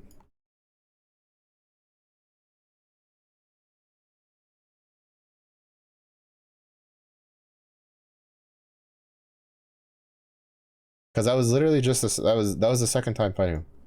Like the next time I fight him, I'm done, and then I just run the third lab that I need to run. Because, like, bro, I'm actually so fucking annoyed. I should have just played a different game. That's so fucking annoying. Hey, let's just fucking have shitty servers that just DC you from fucking your instance when it's having a problem because we can't figure out how to do anything else. To respond to that, like, I don't know, how about making shit, sure your shit works.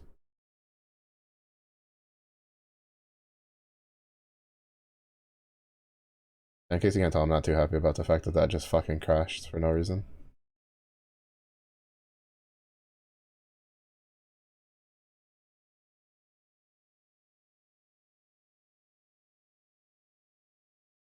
I hate running lab. I hate running lab. I really hope like one of the upcoming leagues they fucking go, hey, we're like making changes to lab to not make it such a pain in the shit and kind of more interesting. Because the fights themselves are boring as shit to deal with. I don't necessarily mind having to go from room to room. I think that's pretty nice, to be honest. But like the fact that, you know, you have to restart completely if you die or if you get like booted, which I got booted, like is incredibly annoying. How much time you have to wait for the animations, you know, to go up and down, also incredibly annoying. Like I don't think anybody would complain if they just made it where like you just have two bosses that you fight and then you just fight a Zara later and they just balance his health like HP around it.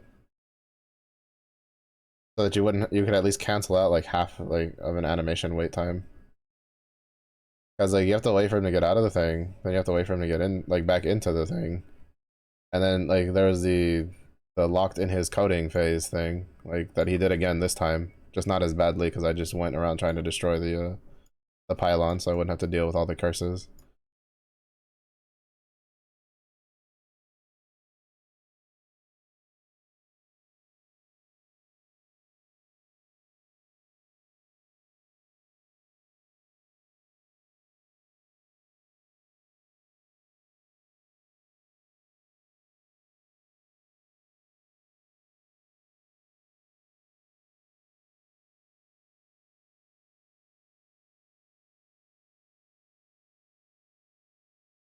Don't lead directly to it. It doesn't crash my instance again.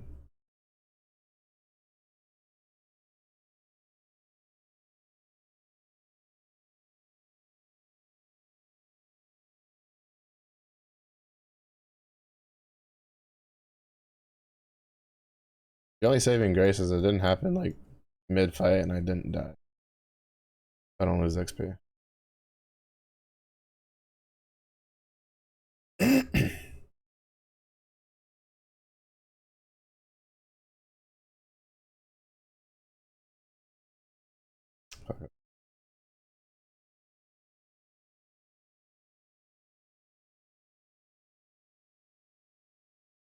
Oh fuck! I literally right past it. It's also like the with how like the instances are.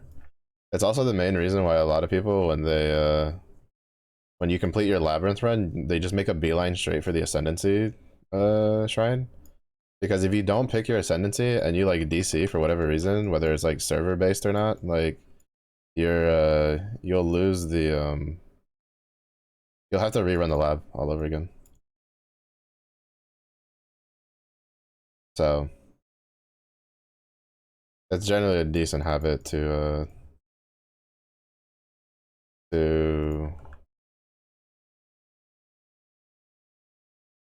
just go straight to it and oh it's fine.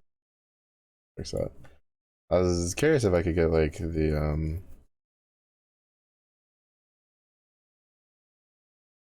quality one. Because if there's one that had like 5% plus quality, I was going to use that to quality in my splitting steel.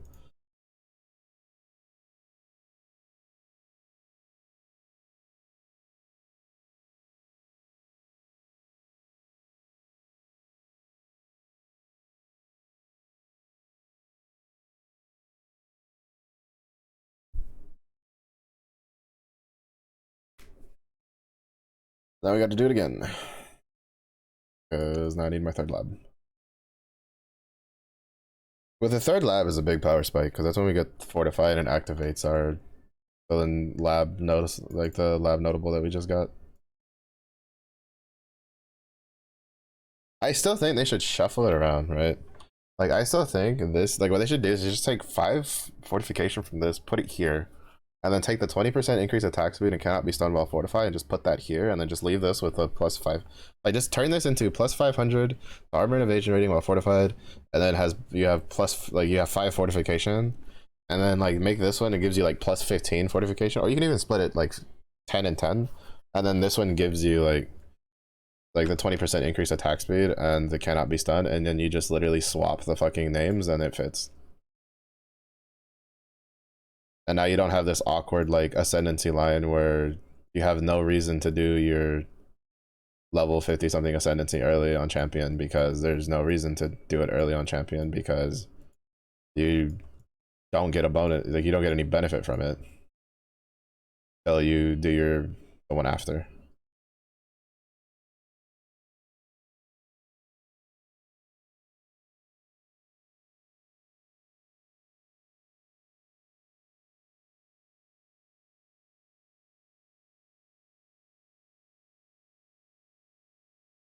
Like there's probably ramifications for it, and it probably makes it like maybe a little too strong. Actually, no, I don't think if you did that changes, it would make it a little too strong. It would literally just, the second one just make you slightly tankier, and because it's only giving you 5 to 10 fortification. Like they could adjust the number. They can do it 5. They can do 10.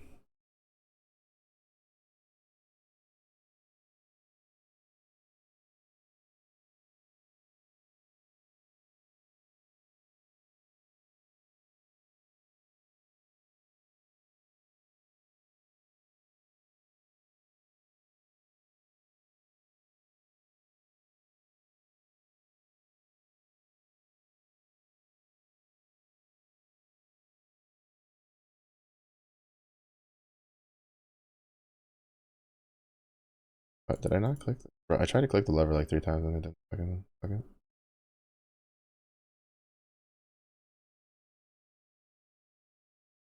This is the one that I actually really just hope it doesn't fucking crash in. This one's actually a bit of a bitch to do again.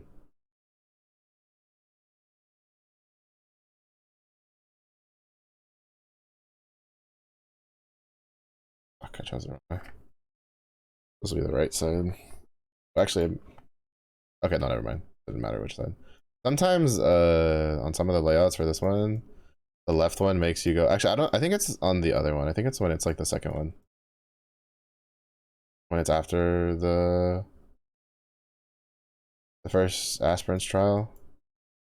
There's sometimes you'll get the golden key one, and then the door, like one of the doors will lead directly to the aspirant trial, and the other one won't. And it's really annoying when that happens. Because at least I don't think there's a clear indicator for which one leads to where. Aside from just like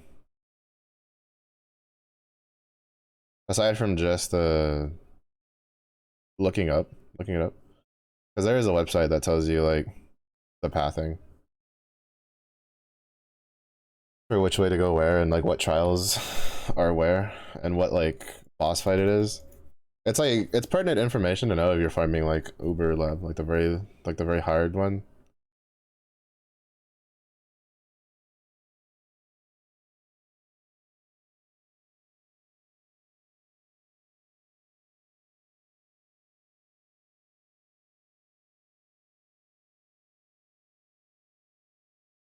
Because there's days that it's abundantly easier. I did not see him do an attack animation.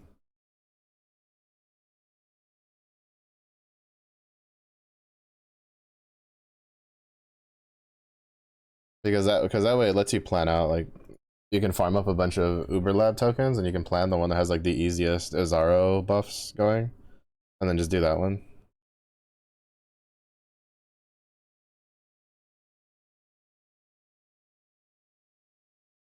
Meanwhile, for like the lower level ones, it's literally just so you just know. Like it's good for newer players just so they know ahead of time like what mechanics do what.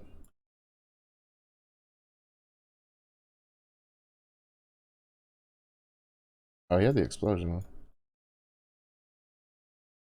Yeah, there's a rare mod sometimes where their energy shield explodes when you break it. It's kind of dangerous in higher maps from time to time. To be honest, I've had it almost kill me before because of how much damage it dealt.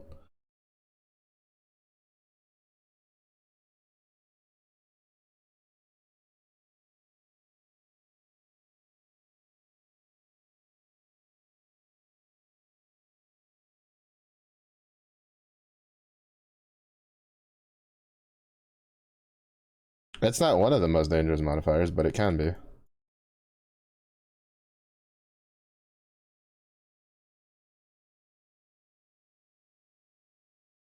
Especially if it like if it goes off, like say you're fighting something and you're almost dead and it's almost dead, and then you can't hit it for a while until it regenerates its like energy shield, and then you fucking pop it without paying attention and you just die. I've seen it happen before to other people. It hasn't happened to me though. It didn't happen to me mostly because the build that it did happen to me was like extremely tanky. So while it dropped me below like 50% HP, like I was tanky enough that I wouldn't die, and I just popped a potion, popped a life flask, called it good, called it JJ.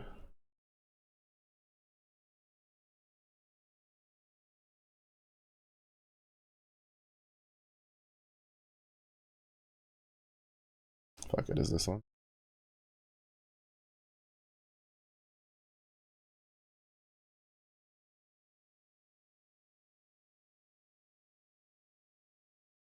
Okay, I think we cleared it with no, where he doesn't have any charges. Cause I saw two, then I popped it, and then I kept swinging, and then he phased. That's the one that sometimes. That's the one I was talking about earlier, where he won't phase, and then he just keeps accumulating charges. I've had it happen to me before, where like he should have technically phased when he had like two charges, and then he won't, and then I won't pop the disruptor because I'm trying to get him to phase instead, and then he'll have like 5 charges by the time he actually like phases, and then I'm just like, bruh. And like he fucking hurts when he has charges, like pretty badly. Granted, since I predominantly play melee builds, they tend to be on the tankier side, so not really that big of a deal for me, but it can still be pretty rough. He used to die just like you, for real, for real. Zara's actually just Mew's alter ego. Menace to society, doesn't like fade, doesn't die when they're supposed to. SMH.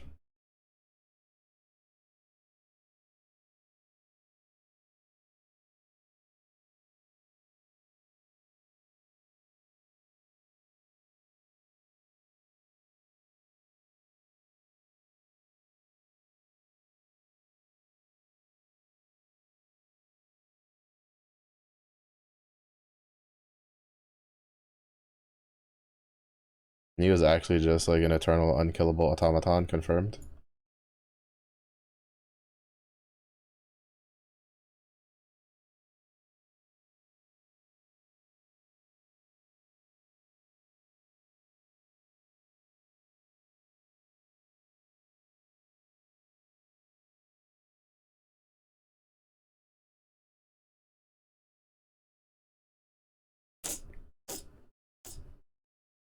All that just to go where I didn't. Like, can I not? Usually, if something's broken there, you can jump through it.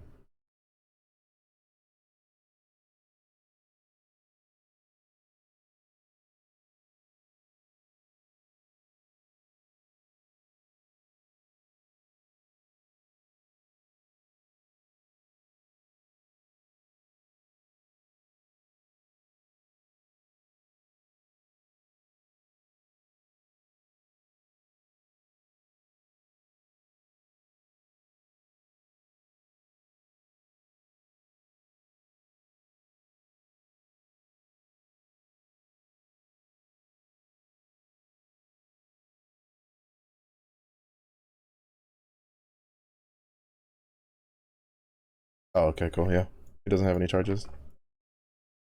That is very good.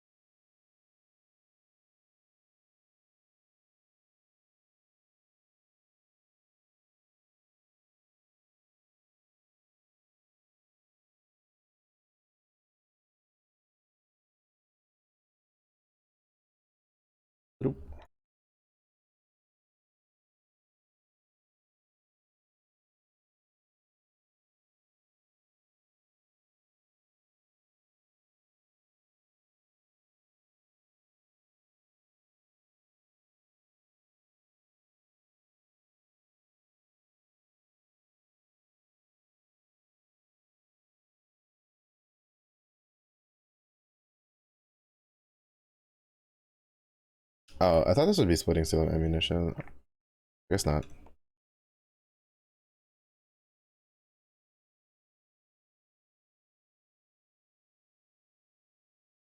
Yep. And then we go kill Katava, then we go do maps. Yeah, so it took me about an hour. Well, it would have been a little faster if it wasn't for the fact that like I crashed. Well, like it crashed my instance on that one fight, on that one go. And then the third lap takes a little bit because you have multiple rooms you have to go through.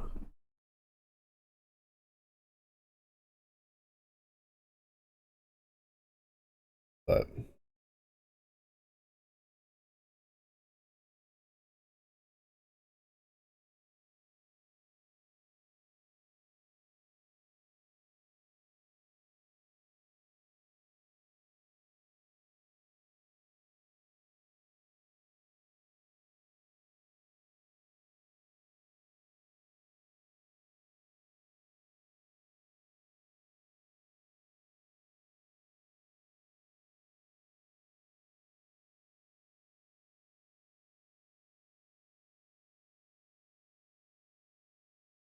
you're going crazy? Join the club. I'm currently losing my mind, but strategically over here. What happened?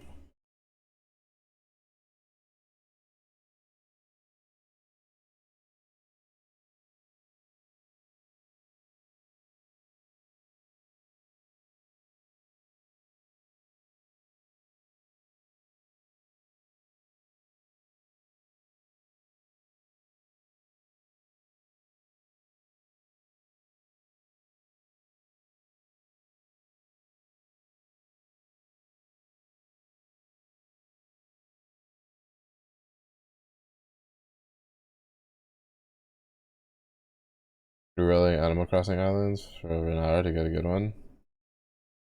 Right to the gotcha gods. All I can say. All I got.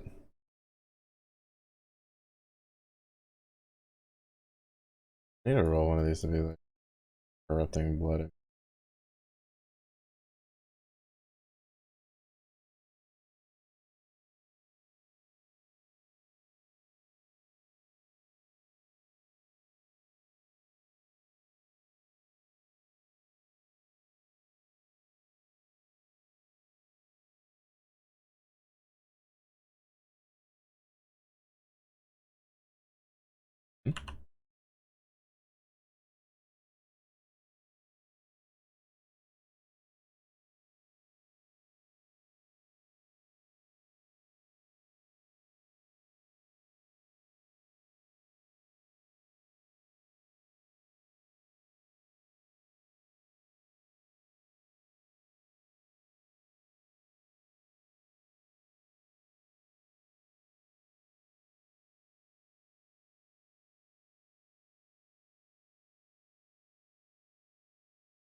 You'll sacrifice a torta?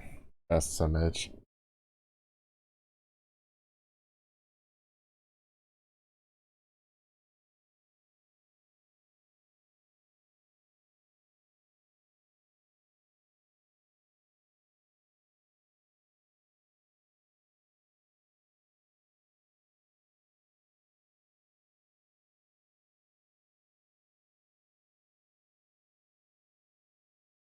Sacrifice it to my tummy. Use tummy as the altar for which you must sacrifice for good islands.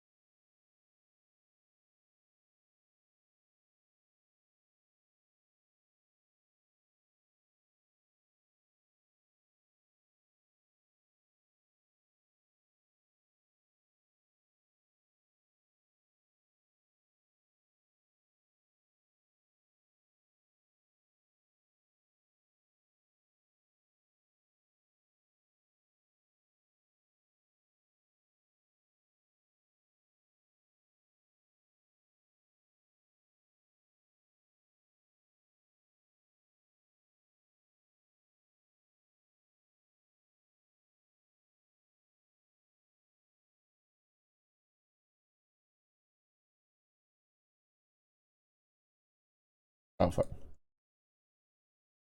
I thought that was a different skill. I thought that was the one where he summons the orb.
Hold on, I'm supposed to stand like here, like far back over there.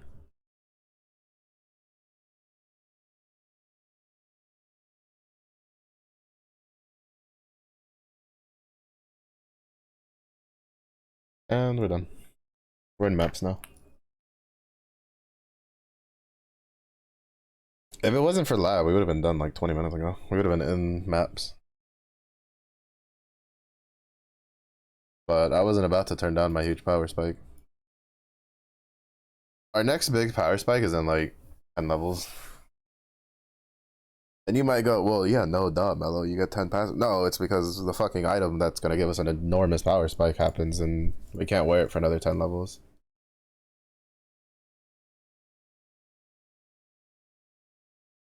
Oh, I need to talk to Lanya. Ah, well, she'll give my passive points when I'm over there. But Perseverance, which is ridiculously good on Champion, when you're going for the permanent fortified stuff, is requires level 78 aware. It's so interesting how high of like a level it requires, because there's other items that are arguably stronger than it that have lower level requirements. And considering the fact that you generally don't really use it outside of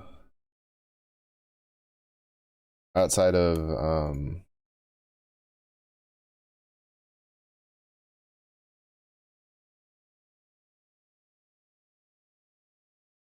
I didn't pick that up. But you don't use it outside of uh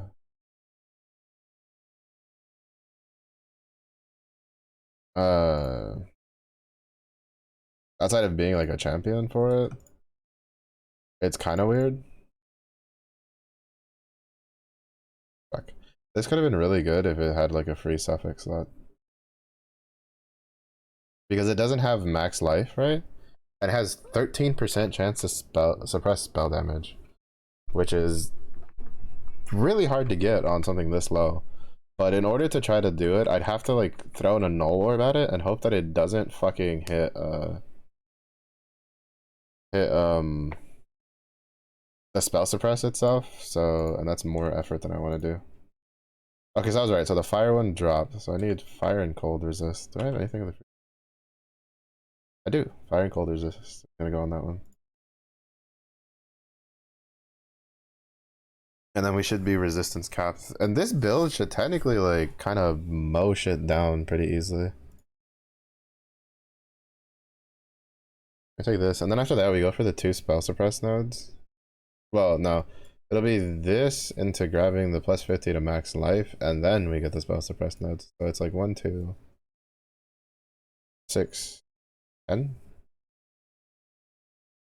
Where's the over here? Yeah, 10. So basically when we get to put perseverance on, we'll have like all the spell suppress nodes. I don't think there's any offensive ones. I think I have all of the offensive. The only big one is I need to put a point here and then like refund this point, so extra strength passive. It'll help with breakpoints.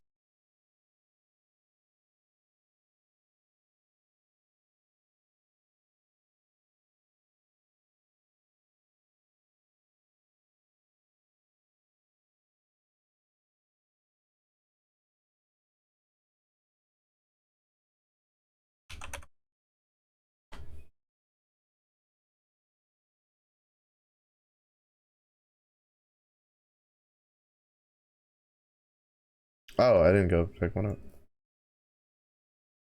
Pay forward. I knew I was forgetting. I always usually, well, not usually. Actually, this league I've been pretty good about it, but I generally forget to turn in a passive.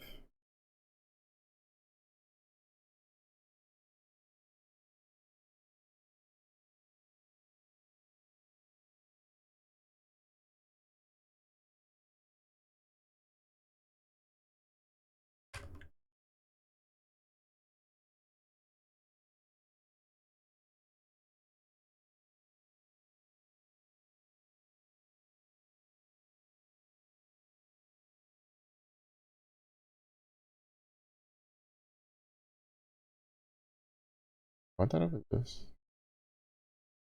Probably not. I can't really afford to wear that. Wait, I have two of them? What?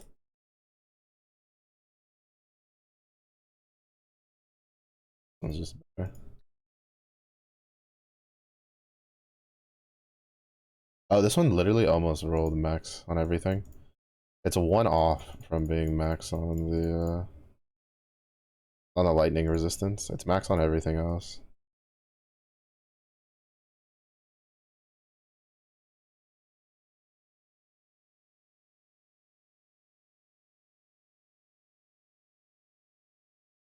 So the real big thing now is predominantly just going for well, we're gonna run white maps for a little bit just to do over here because I obviously want to go back to there when I log in and out.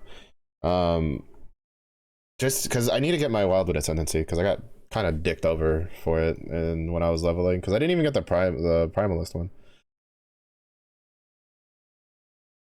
Because I would have taken either. Like I want the Warden one because that one the tinctures are really good. Like getting Calling Strikes and then having that phasing tincture would be amazing.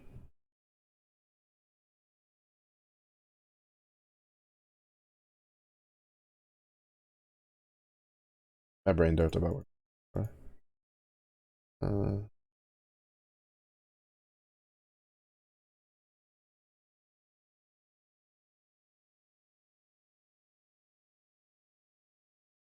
This one is one I'm trying to roll for something decent because I think what I'm gonna do is go for a cluster jewel setup too. Gotta go for a cluster jewel setup on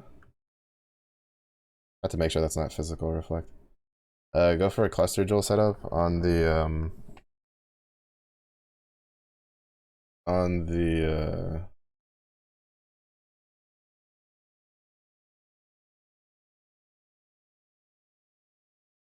oh yeah, no, this build fucks. Like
I'm just gonna do it on lower maps because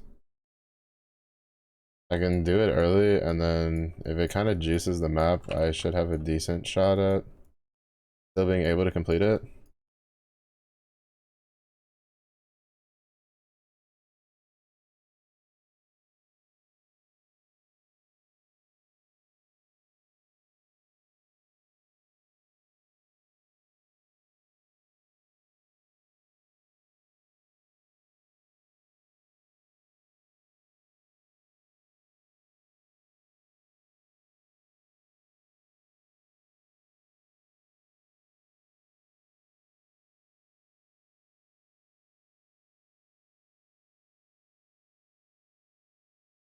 Oh, I forgot to craft.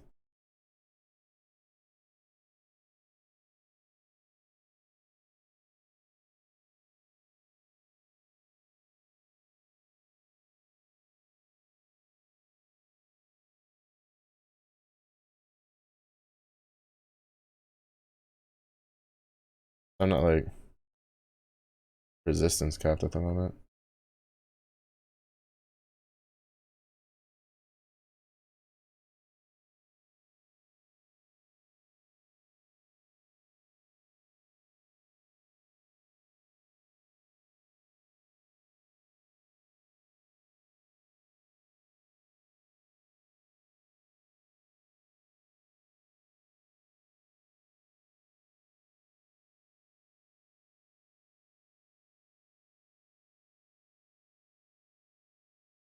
So we found one of the vendors.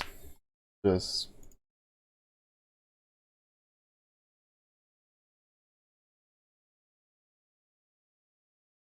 it's not the one that I wanted. Oh shit, I wasn't paying attention.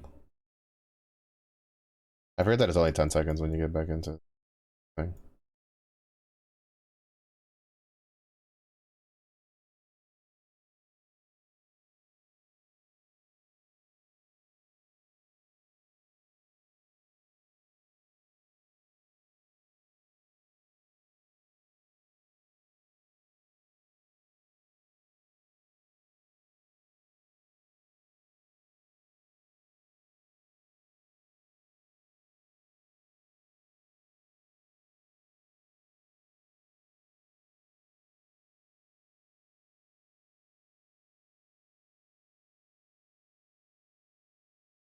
Yeah.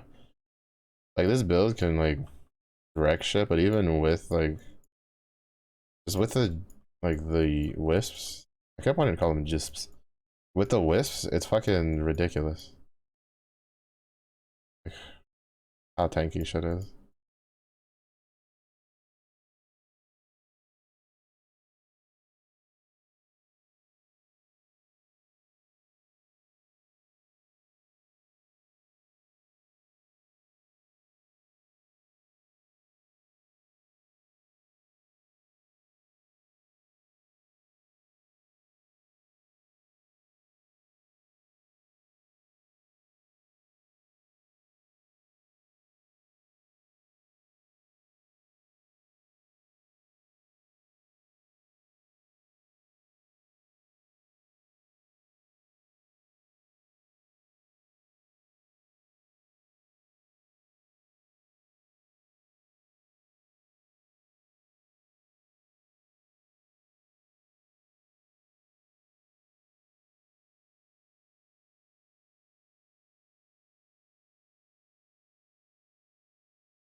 Fucking fine.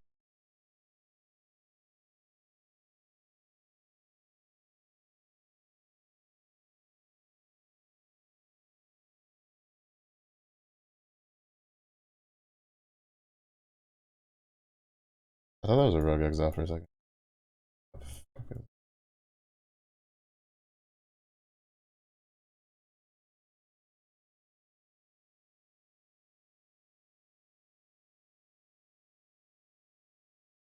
I'll say it's really weird because I'm so used to when doing splitting steel to go a sword route. Because you generally use Terminus Est when you go splitting steel. When you go steel champ. But like Oh, actually, like I need to do multiple things. After I finish running this map, I need to swap over to my lacerate build, farm up, like, whoa, calm down, calm down.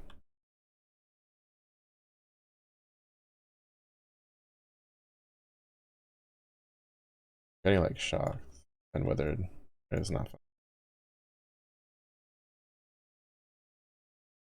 because they are possessed and impact. Fuck. Oh, I hate that so much, bro. If they wasn't empowered, this is why like the fucking Sonic's such a bitch, dude. Like, why are they so strong? He's literally just empowered with one color and fucking has like just I don't feel like I should have died there. I feel like that should have been like dead fucking forever ago, but I mean to be fair, I didn't fucking craft on my thing. I'm gonna put this on.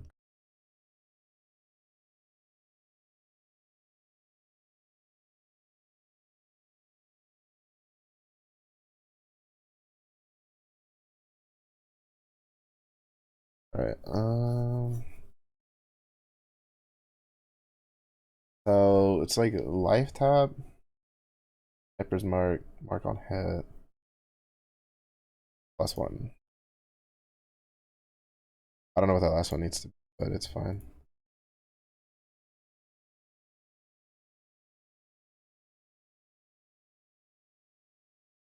Let me see if I can get.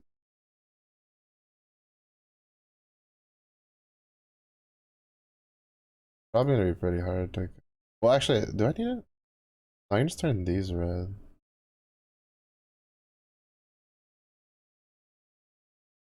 I need one red.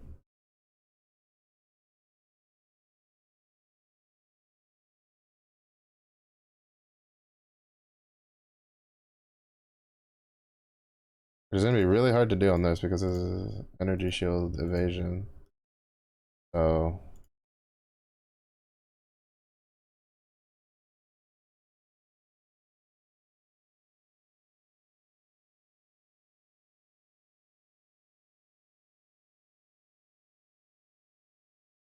there's a higher chance to be green, blue over.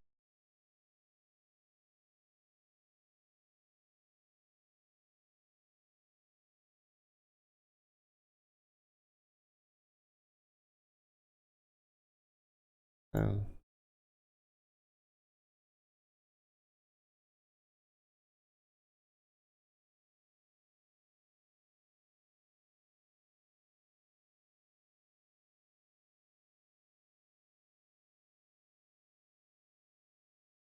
fuck, I've gone through so much.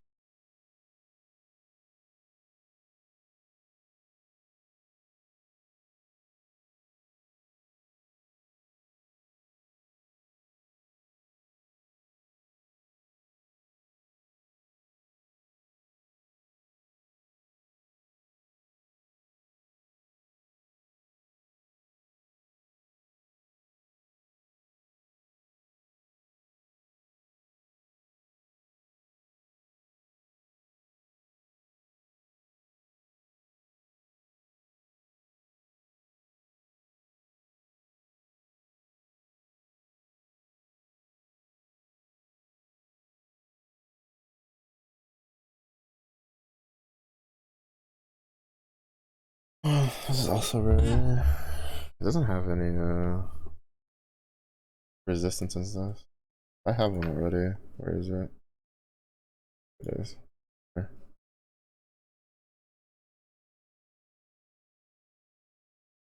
This one is better.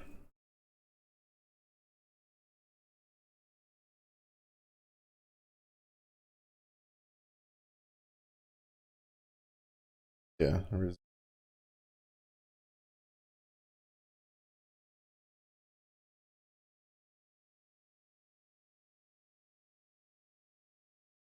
Do I have anything else that I want to use?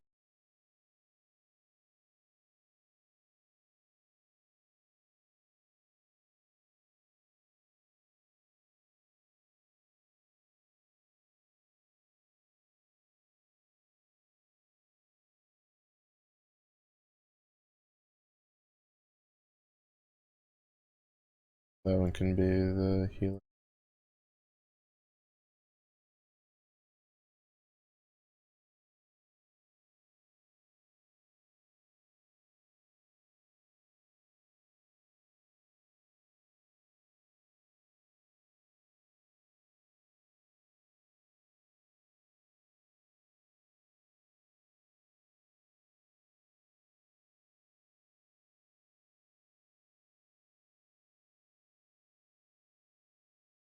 Oh, nice. This is actually really good. Both of these are really good too.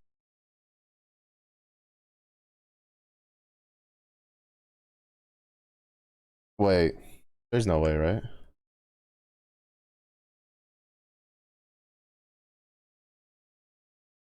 Oh wait, never mind.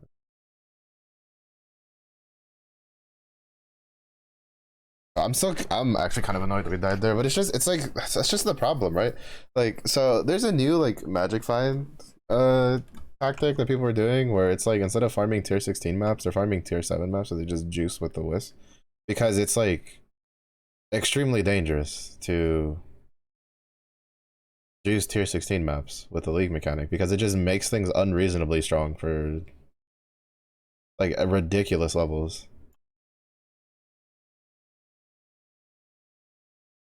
Like, yeah, you could argue it's like, oh, but mellow, but that's, you know, not only is it empowered, it also was possessed. Yeah, I'm also on like a white map that this like build literally just fucking rolls easy.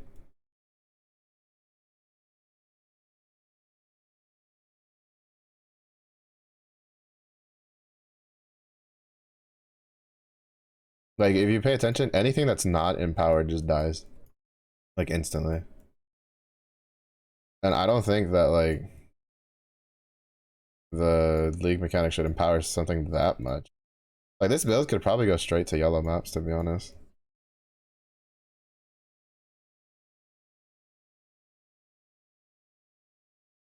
I'm in here triple.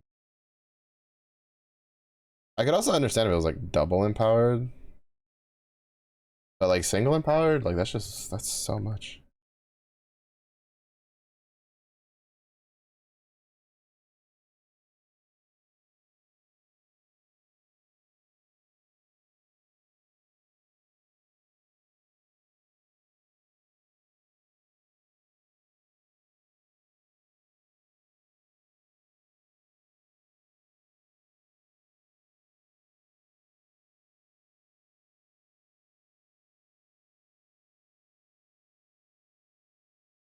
Glad he can't raise rare monsters, because fuck, if he could have raised that fucking temporal dude again, I'd be so mad.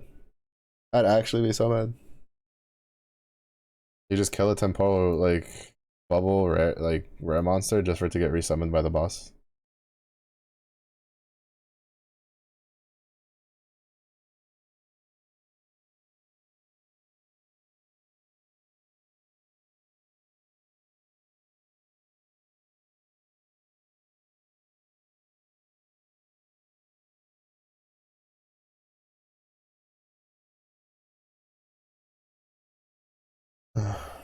I keep forgetting to pay attention to the, there's a song in there that I want to grab, but, like, I keep forgetting to pay attention to it, to remember what the title is. That's my Discover Weekly, that's not my playlist.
I'm getting a little chilly.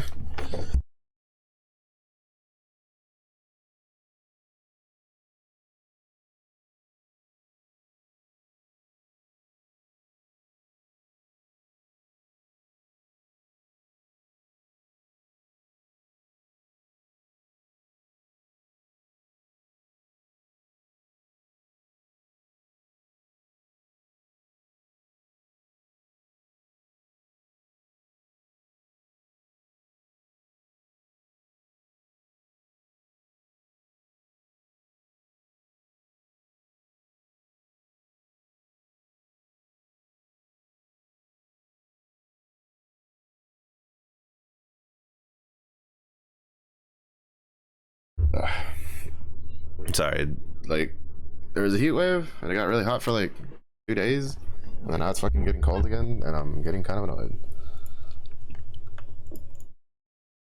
Alright. Okay. To be fair, like the that build could probably go do Underground Sea, to be honest. But I'd rather just do it on a build that I'm like 110% sure can deal with it.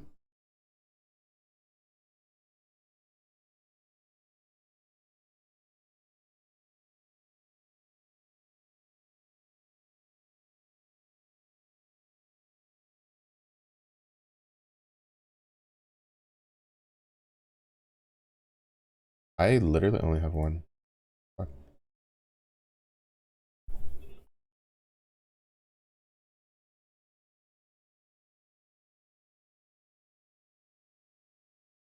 Alright. So I was going to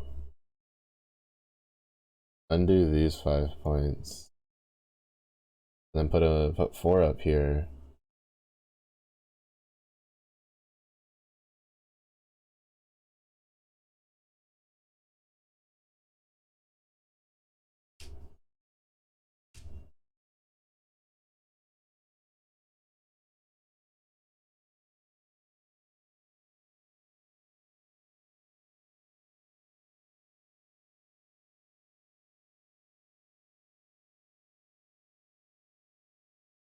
But it's like, is that really gonna do that? It's like 18. Like what, 36? 54?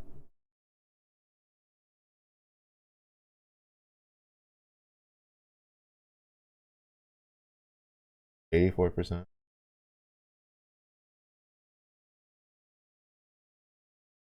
Enemies for 4 seconds. Attacks.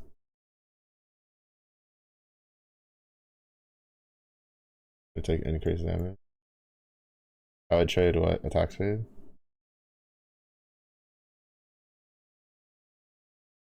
16%. I'd lose 16% attack speed for that. So I just move this to here.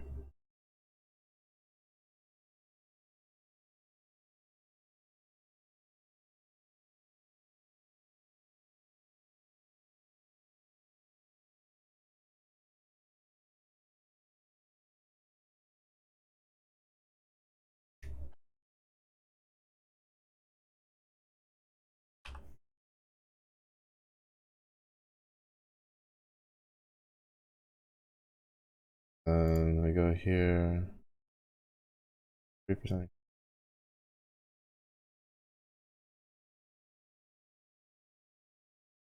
Okay, I remember getting like a shit ton of them, like out of nowhere. Yeah. We have 7. So that's enough to Lion of the Sea. I could burn 3 of those, right? Problem is I need one more, well, I don't really need one more underground sea. No, I need one more underground sea. Well, technically I need like, because I would need one for, oh, right. I forget that I have to actually do it on the other. I always forget about that.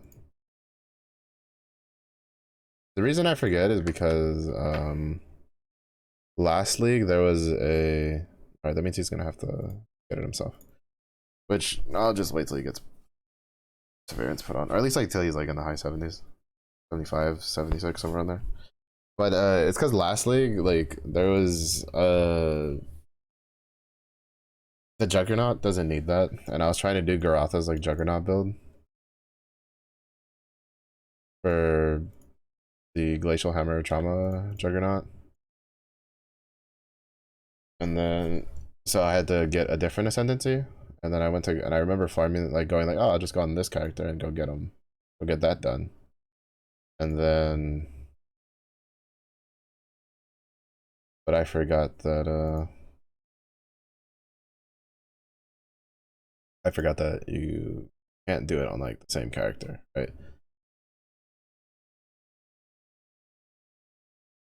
It'd be nice if you could.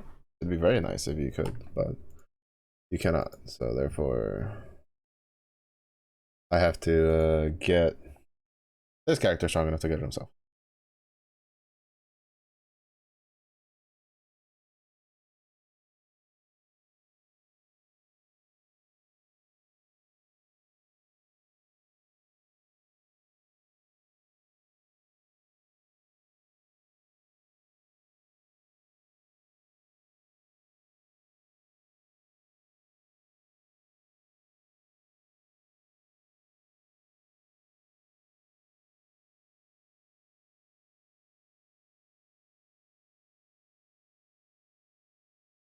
Fuck.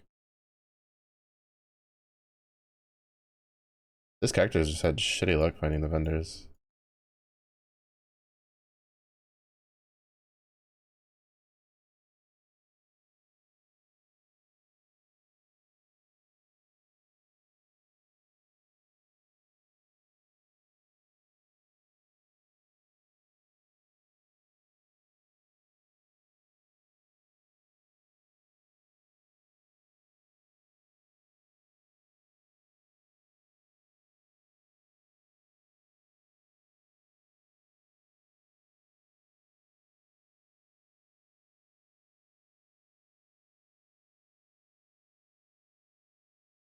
Oh, that's the guy who almost killed me.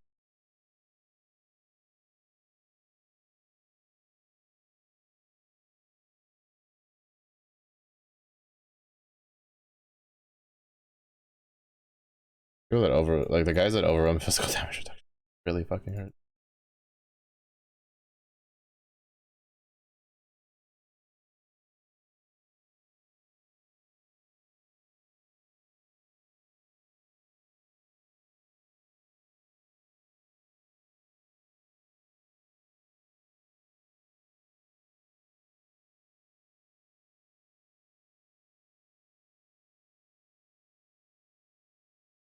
Thank you very much. Thanks, sure, here we go.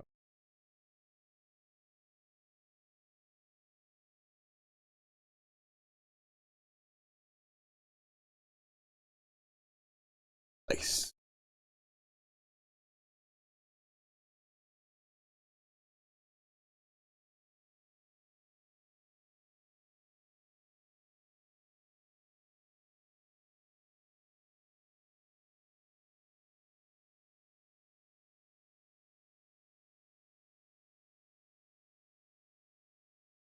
Holy shit! I just realized how much I have.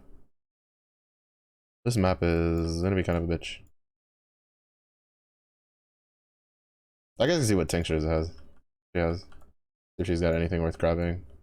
I don't know if I want to release fucking 10 or 3,000 fucking wisps into the map.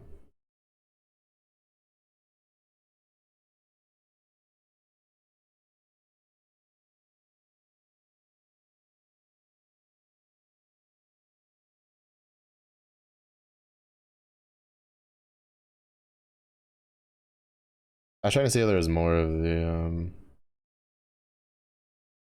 monsters with the vivid essence trapped.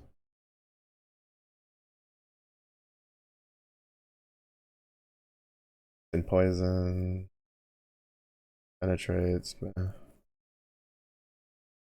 eh.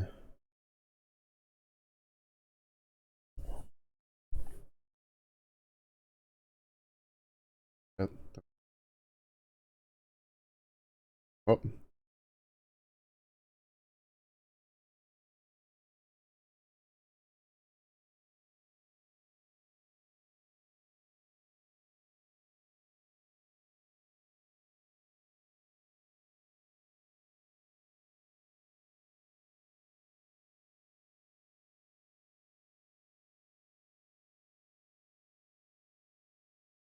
If I'm mistaken, the way it works is I think the on top of just giving HP, I know it's the purple one gives like projectile chance, like more projectiles to the target. I think it's the green one, like the turquoise one, that gives crit. Oh, actually no, this one might be the one that gives crit. There's one that gives crit.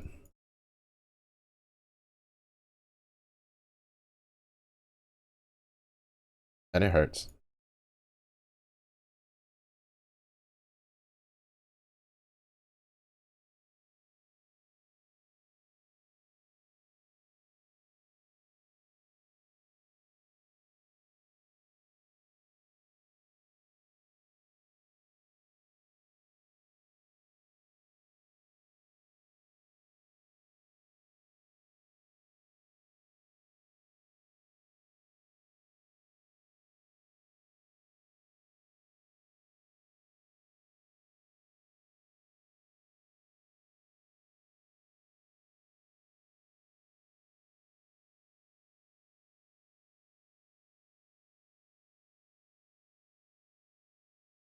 But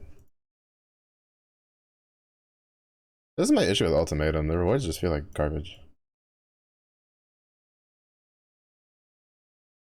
Granted, I need to finish like saying my Atlas, and I need to grab this one and this one. Those are the two I want.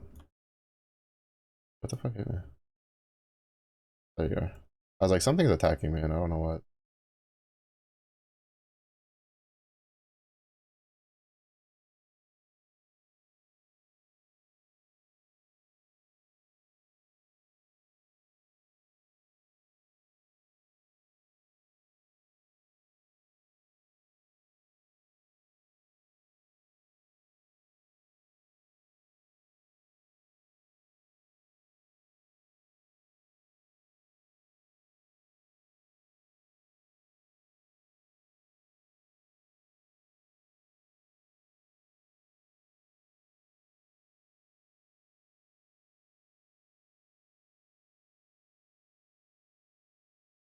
I'm a little afraid to do that expedition, to be honest. How many lists I put up.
Oh,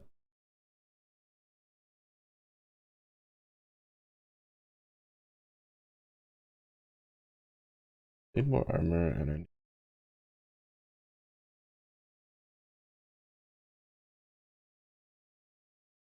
I need better armor and I need more. Alright, what do we got? Crit. Always crit? No thanks. We're definitely taking that because that's free. No. No. Yes. No.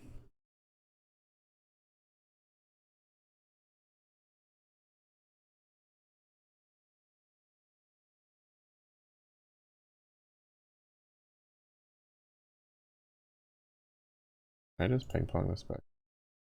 Yeah.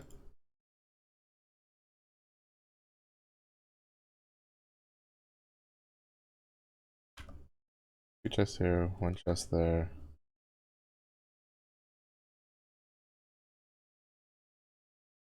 Chest over here.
We at least got one.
Bro, look at how much fucking HP he has.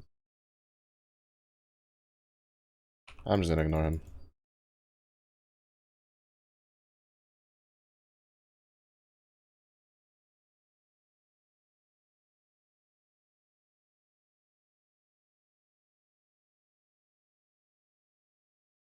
I just can't be asked. Like, that's my issue with the fucking mechanic. They just get one empowered and they just become fucking unkillable monsters. It's so stupid.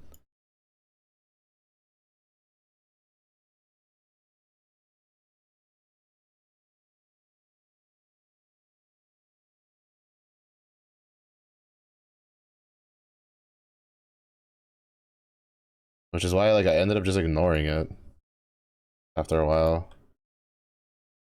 Because I feel like if you're not magic finding, it's almost not even worth.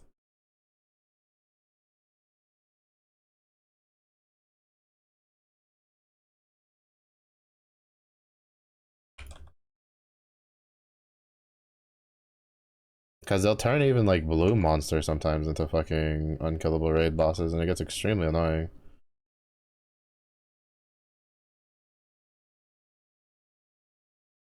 And then it makes other, like, mechanics incredibly hard to deal with.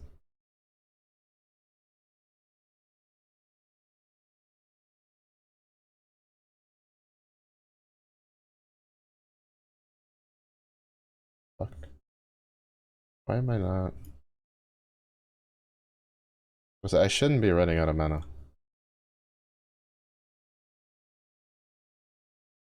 But he's physically resistant.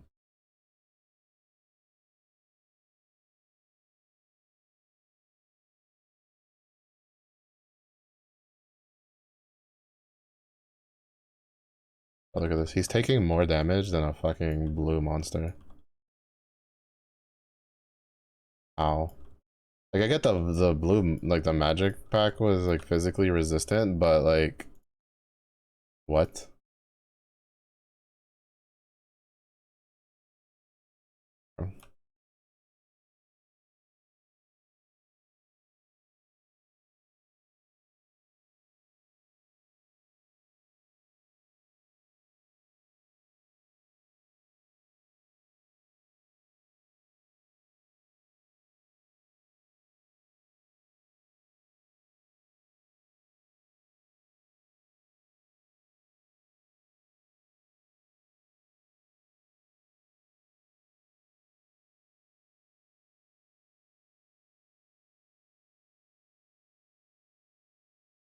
Actually ridiculous.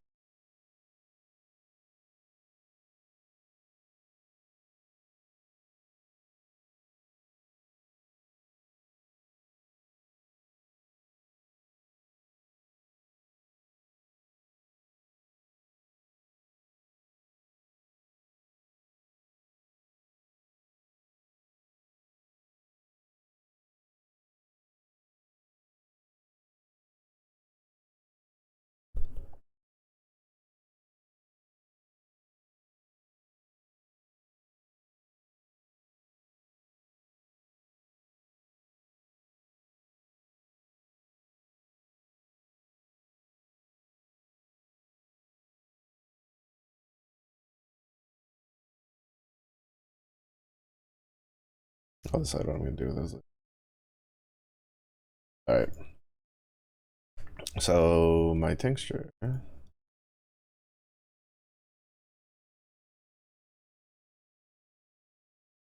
Not this one.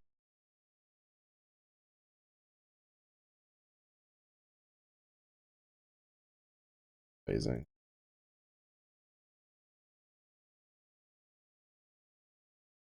Oh, the money. Environment.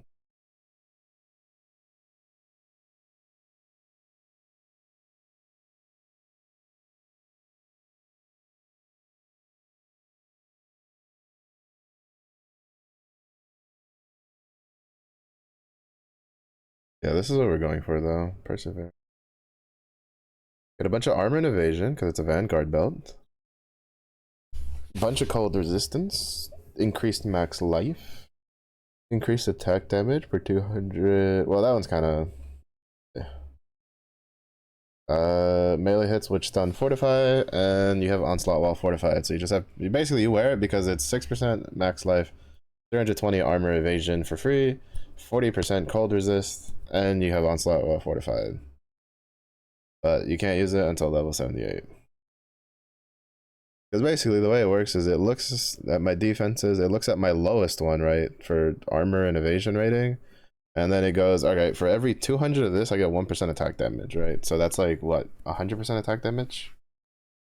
No, 10% attack damage, because it's 200. Like, it's more than that, obviously. It's like, what, 14%? 14 point something? Because it takes the lowest. The only thing I don't know is if you... Like, if you have 0 evasion, does it just use the 0 of the evasion? I'm assuming that's the way it works, right? Because it says lowest of the two. And 0 is lower than anything else you can do. Because if not, then you could fuck around and just like grab iron reflexes to convert all evasion rating to armor. But I get the feeling that doesn't work like that. Because I feel like if it did work like that, it'd be incredibly busted and there'd be a lot of more champion armor stacking shenanigans going on.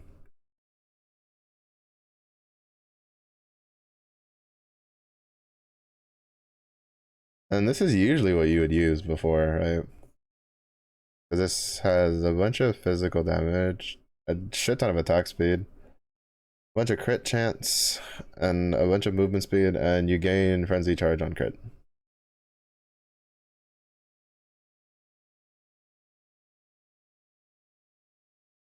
All that.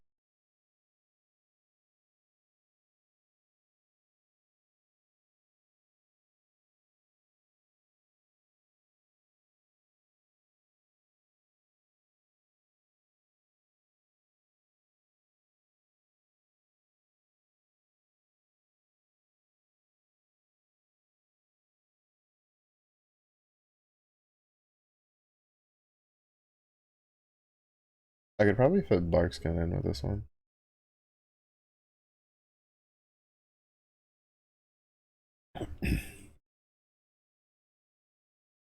Right? Like, go here, grab Barkskin. Just need to look at how much this reserves. I think it's 10%. And then this.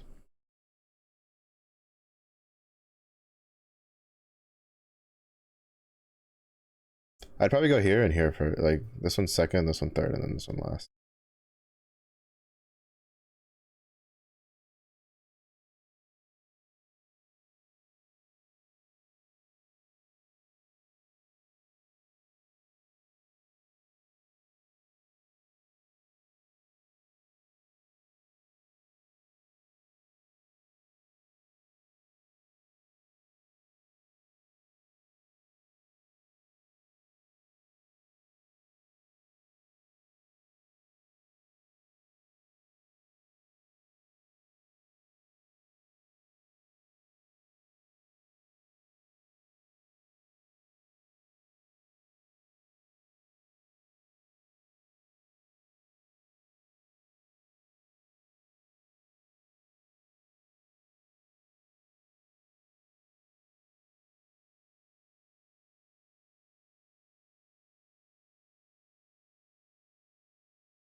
Wow, so I don't have it. I thought I did have it.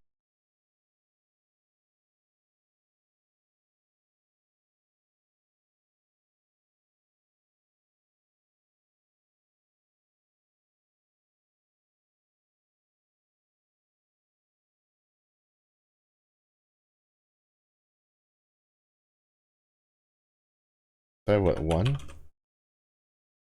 out of 5. How much does it cost to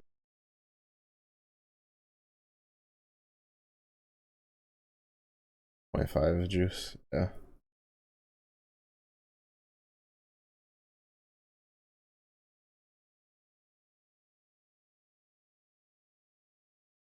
Basically means if I find diviner strong boxes, I need to like hold alt to see if I can get more. Or just hope that I get a Lion's Eye Visage, or yeah, from a unique at some point.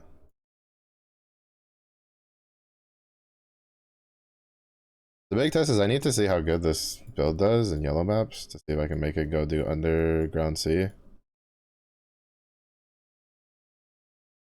And so far it seems pretty fine.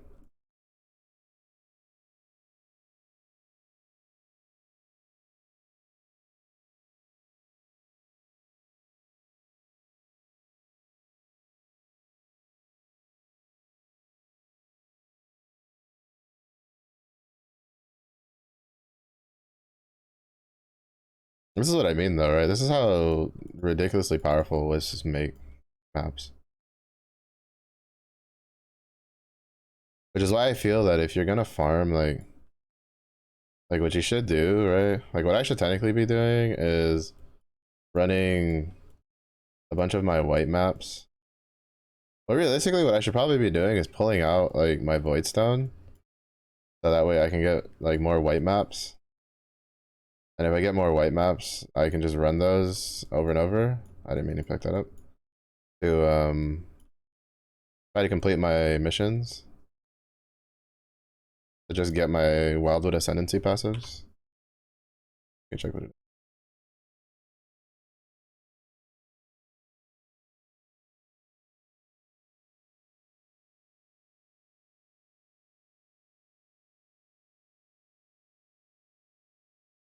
Is there anything for logbook? We'll do it. But no logbooks, no care.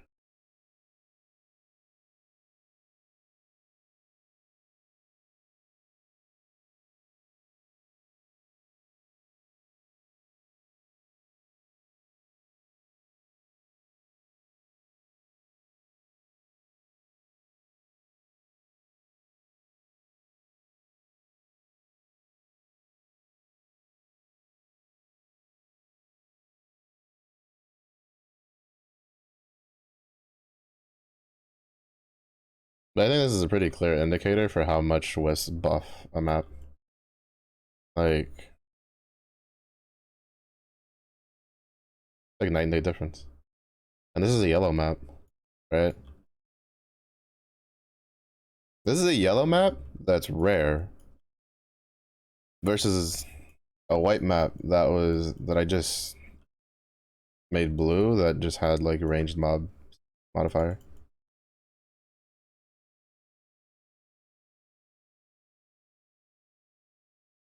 And then this one doesn't have extra life. And it just fucking dies. Yeah, so the build's fine.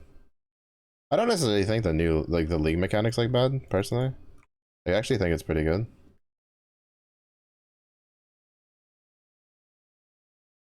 I just feel it's like slightly overtuned for how strong it makes things.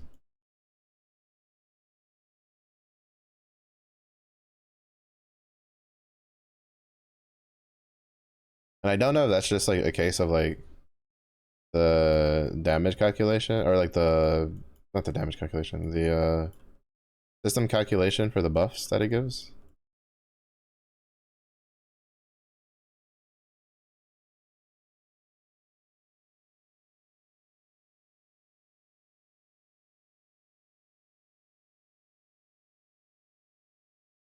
Like you basically just speed around this.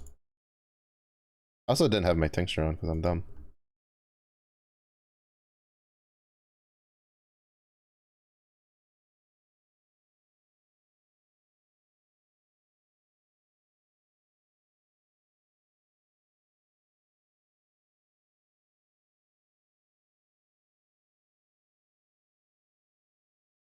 I wasn't even getting my phasing or my culling strikes.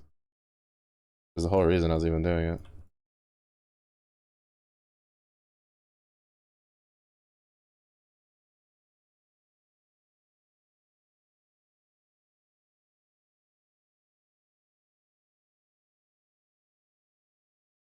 Oh god. There's no way I just got another. Oh, okay, no. I was about to say. There's no fucking way I got another one of those.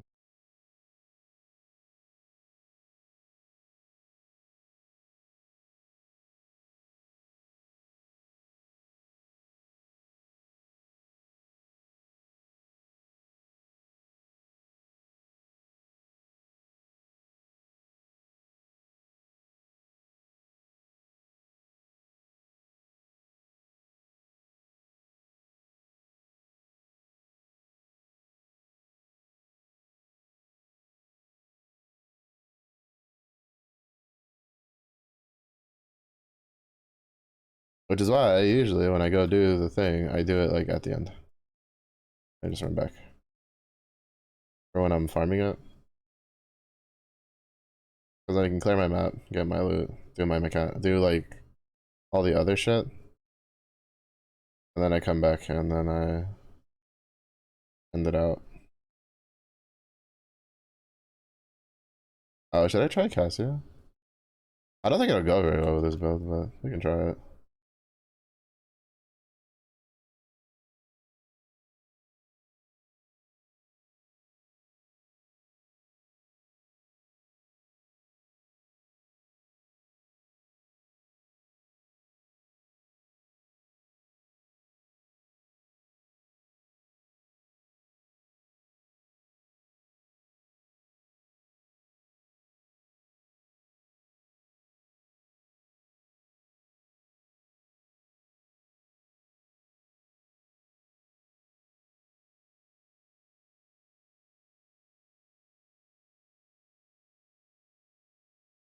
Fuck. Are they physically resistant? Because they, like, I was killing everything else just fine, and then those things just made a beeline for the pump and just took no damage. I'm actually very confused.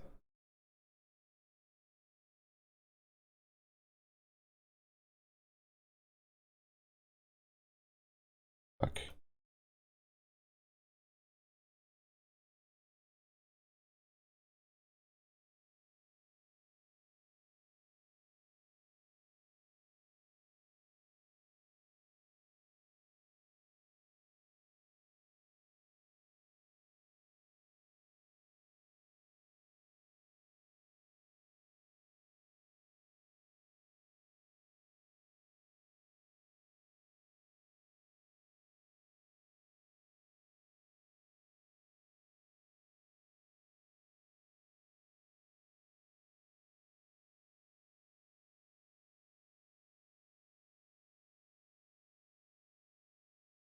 Oh, that's not good.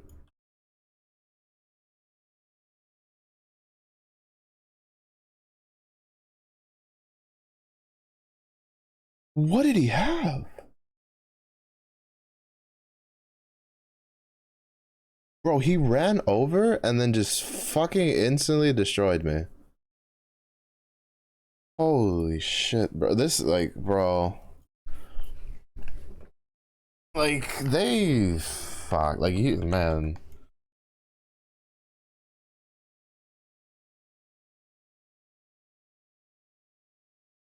Like, I kind of cannot sometimes, bro.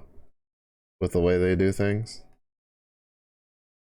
Like, why is it so strong? Like, I could literally go through the entire map just fine. Didn't even almost die a single time. And then I go do the Wildwood area, and fucking this fucker literally just runs over, hits me twice, and I'm dead. Like, if that's not an overtuned mechanic, I don't fucking know what is, bro. That's so infuriating. Oh.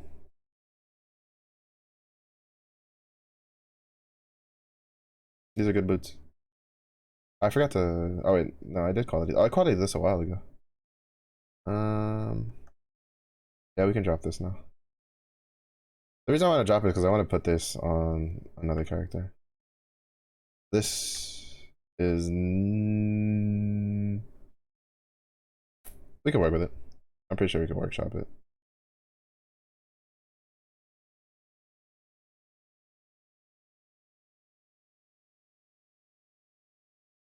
I mean, this is better, period. So I still kind of want to use these.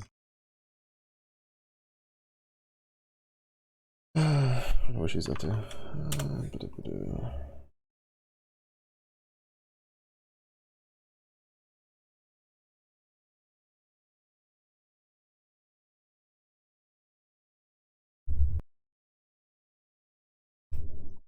They're using it with this build.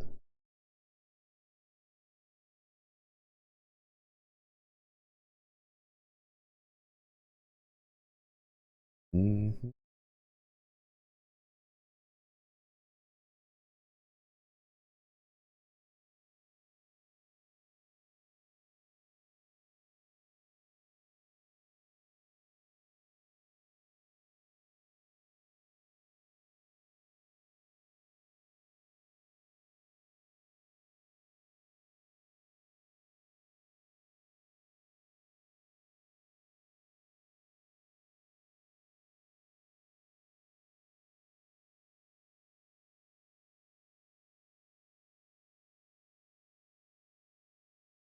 Are these actually that fuck?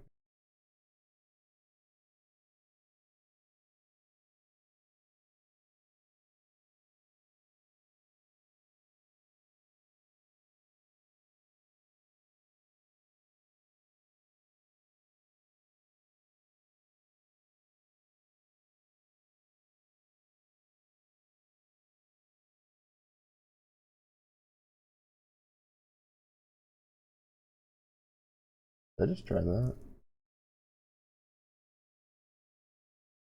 I have a calm spirit. I just don't use. Because I'd lose like 20. Well, I just put lightning resistance on this. Yeah.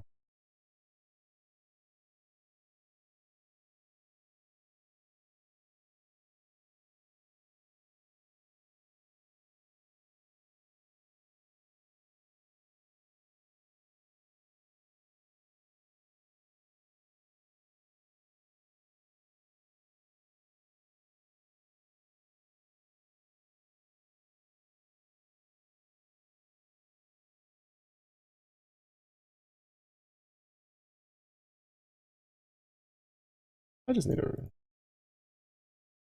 red and a blue.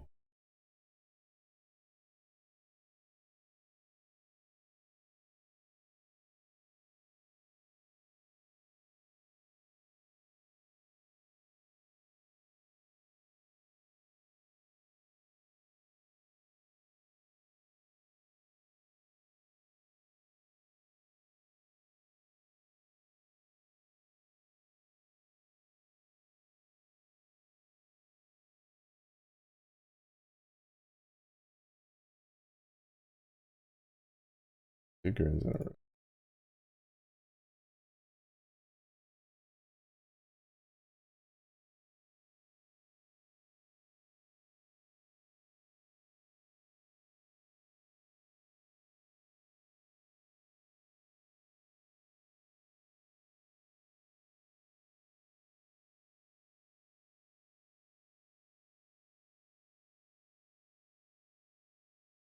These are good gloves though. I don't want to. I don't want to toss them. I can use them on another character. Mm,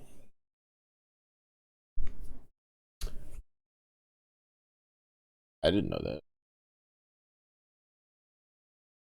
Does it just give you just the 40% increased damage at all times?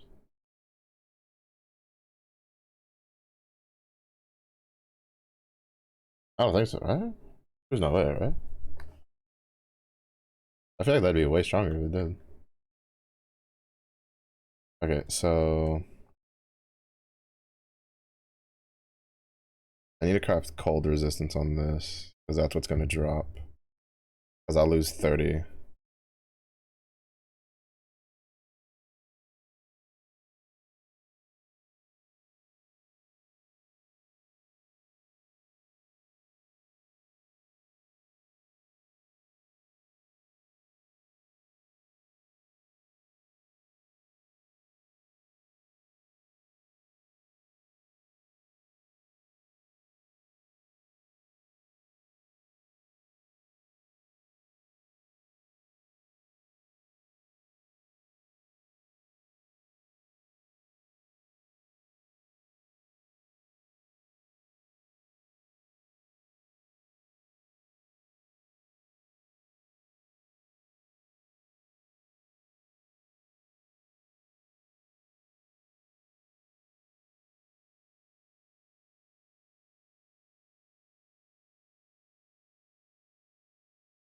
Yeah, we're looking for Lion's Eye Visage.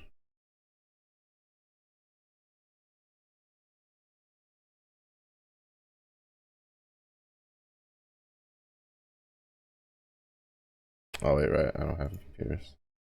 Because basically what we're looking for is I need a Lion's Eye's Vision. So then that way I can put that's returning projectiles on.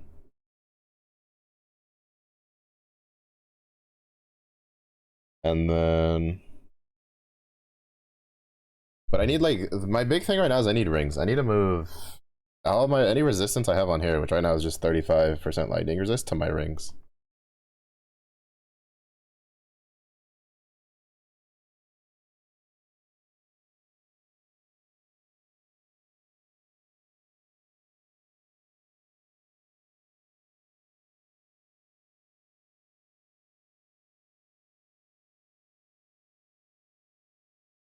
Because that way I don't have to worry about my chest piece if I ever do get the Lion's Eyes Vision.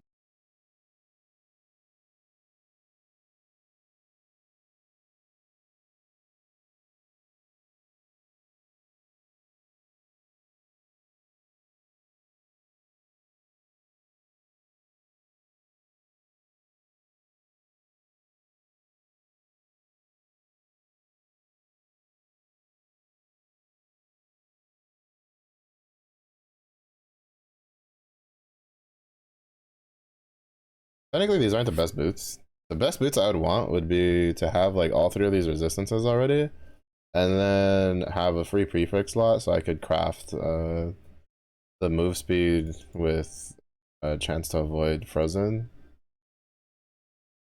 modifier.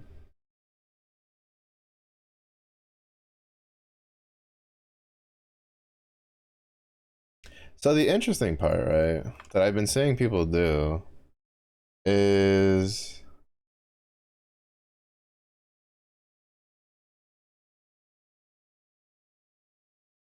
this is 80%, 60. Because apparently they're using, well, they're using the replica versions, which I don't know if they're better. Oh, they are actually. Hmm, that's kind of weird. Whatever. 'Cause I was thinking about doing it because, like, so what they're doing is they're using the replica version, which instead of having the added chaos and elemental damage, just has or the added chaos and fire damage. It has main hand speed and offhand crit, and then they're using that with a dual wield setup for the crit one, but that seems to have required a decent amount more of investment than I care to do. So I think I'm just gonna stick with what I'm doing.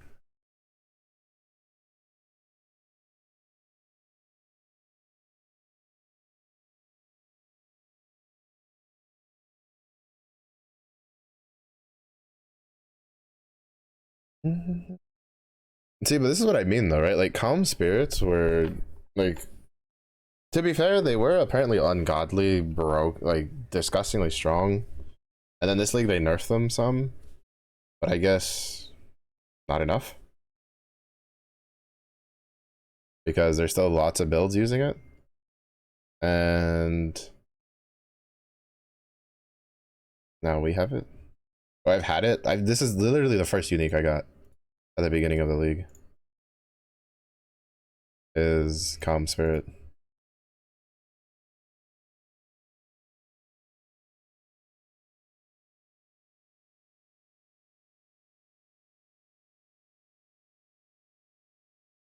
So our health regen is, so it's one rage per 200.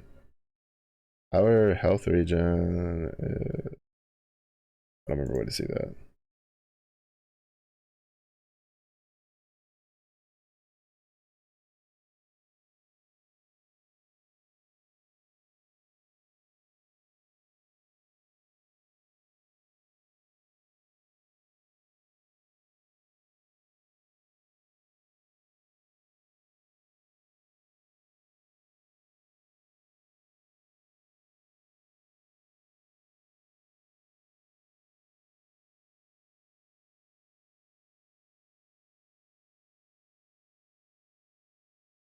I know it's 1 point something percent.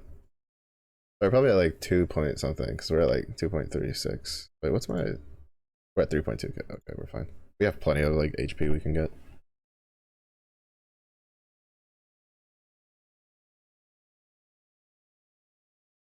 So we're basically perma enraged with this.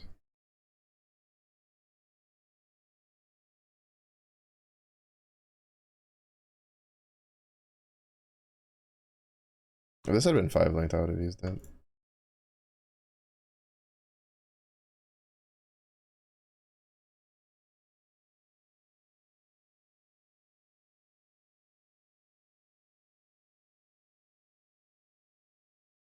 But yeah, so I need to move 40%. I need 2 rings, one of which has 40% lightning resist, the other one has to have like 30 something percent lightning resist. Or a helmet with resistances. Actually, probably the helmet's probably easier. Because this is gonna lose lightning resistance for cold resistance. So it's really just the rings that are kind of like my issues right now. But I have like 8 levels before I have to worry. At least for this one. This one I don't have the item I need. That's fine. I meant to end. Gotta go. It's fine. We'll do another map or two, and then I'm going to do this one. It's blue, but it has 2 unique bosses, so we might have a decent chance of getting something. Uh, do a map or two, and then I'll end stream.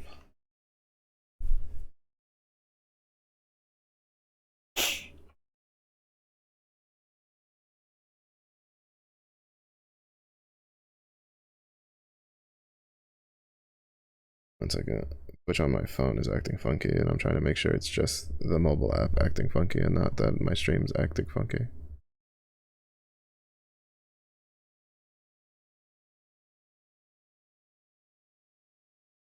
Yeah, it was just my.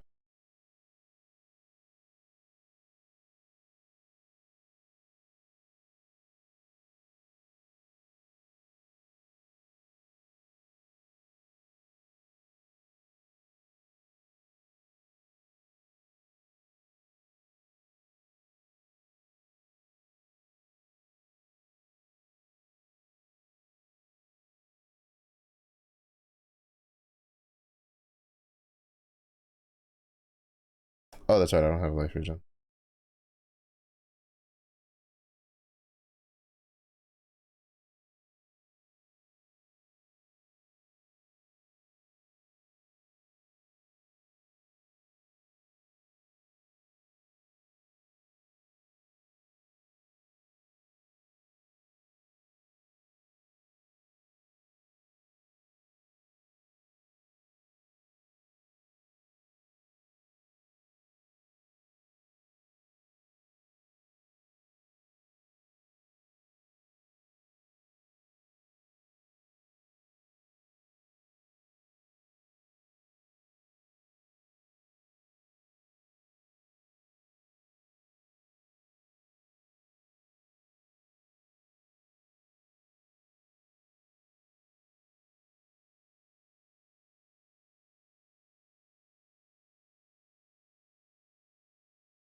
Oh shit, this is the.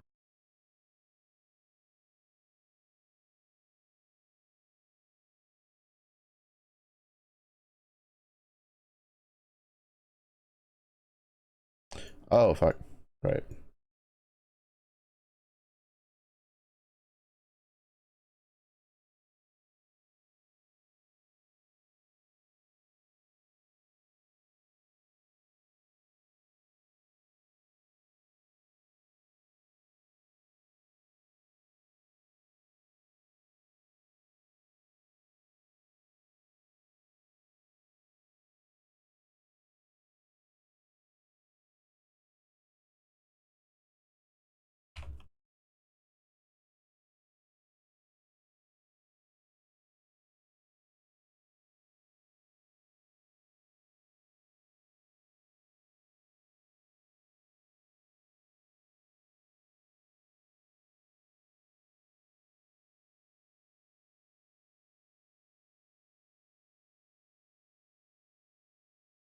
forgot this was the one that has a bunch of the.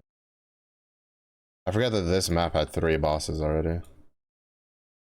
Bit much for this build to do.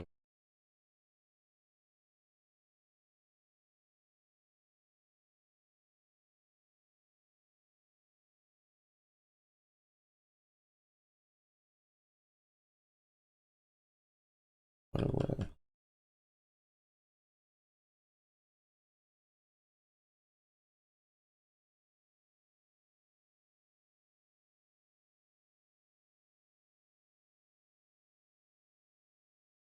Fuck, of course. Did they just take? I need to see if they took out the ring that I'm hunting for.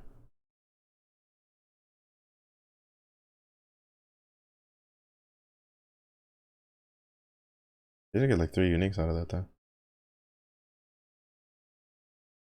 Not 2 uniques.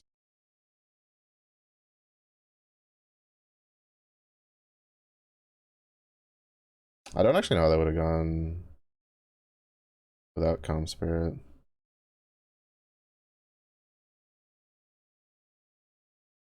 Because to be fair, like, we would have been at probably damn near permanent range anyway.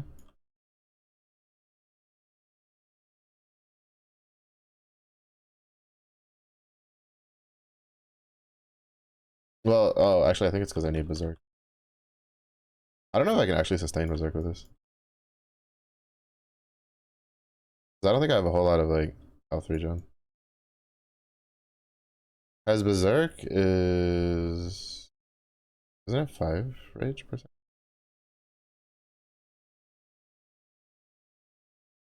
I mean, I could probably, like,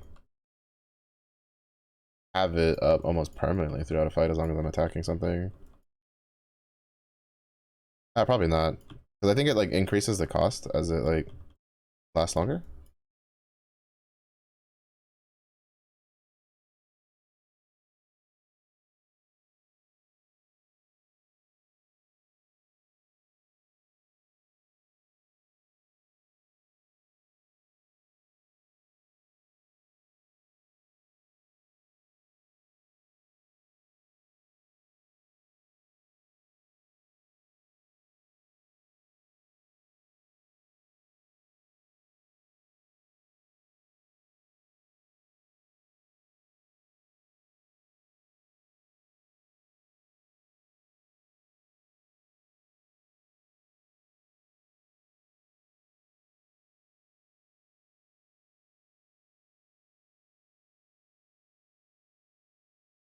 What are the rest of these?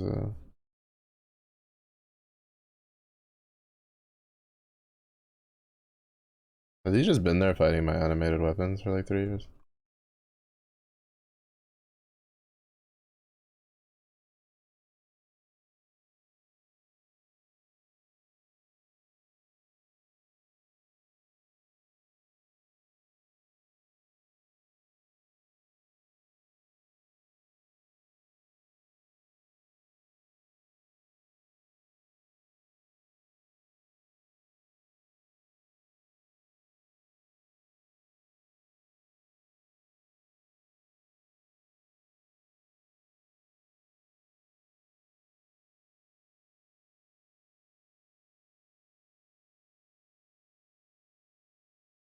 Oh, this guy's on a snowball.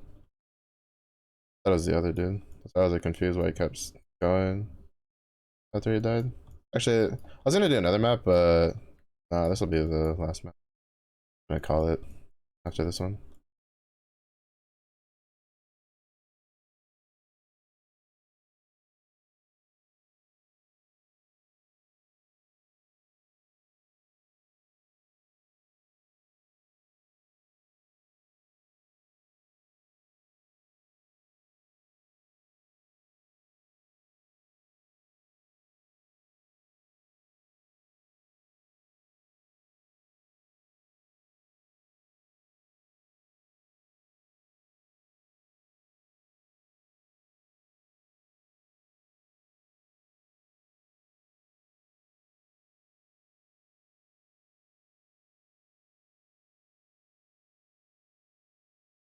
%. That'd be pretty nice for Gem Cutter Prism Shred.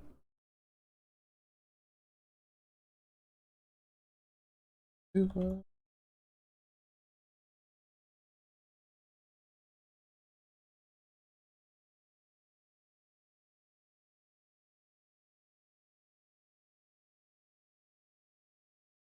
can't kill him. I can't kill him because he has life regen and he has the cold. So he's applying chill to me.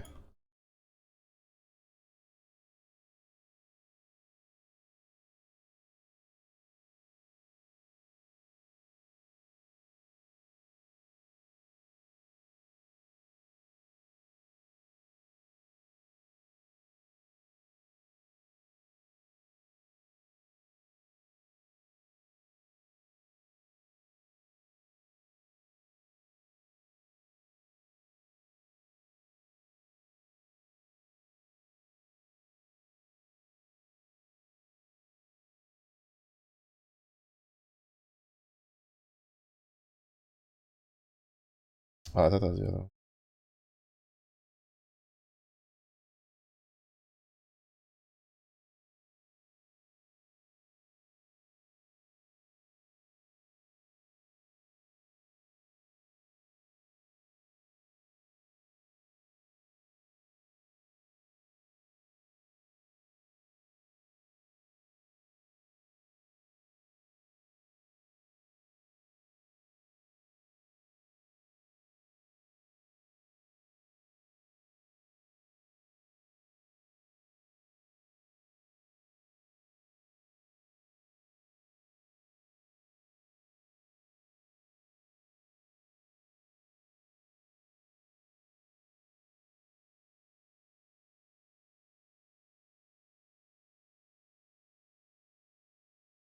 I'm gonna lie, these gloves are still kind of busted.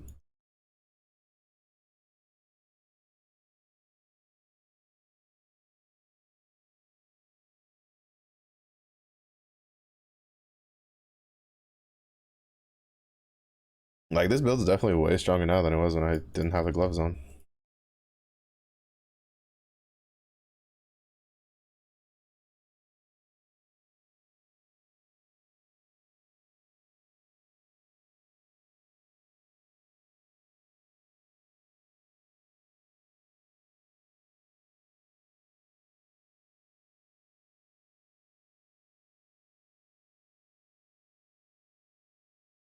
Oh, Nance. Yeah, that's gonna be it. I expected that. I thought that map would go a little faster, but it did not. All right, but that's gonna be it from me. I'm probably gonna like take a peek at maybe what other changes I can do for the build and stuff. I think, like, to be honest, there's not really much else I can do to the build uh until 78, so that I can hit the put perseverance on. But before that, I need to get at least 2 rings that have I can fit like a shit ton of like lightning resistant shit on it. But we're gonna say hi to Yuna. He is the APEPing. We're gonna say hello. Thank you everybody for watching. Tomorrow will be APEP during the day as Toys Customs. And I might play something else at night, to be honest, just take a little break. But thank you everybody for watching. I do appreciate it. It was a day for you. Have a good day. It was a day for you as well. Stay safe. Stay hydrated. Do see you on the next one. Bye bye.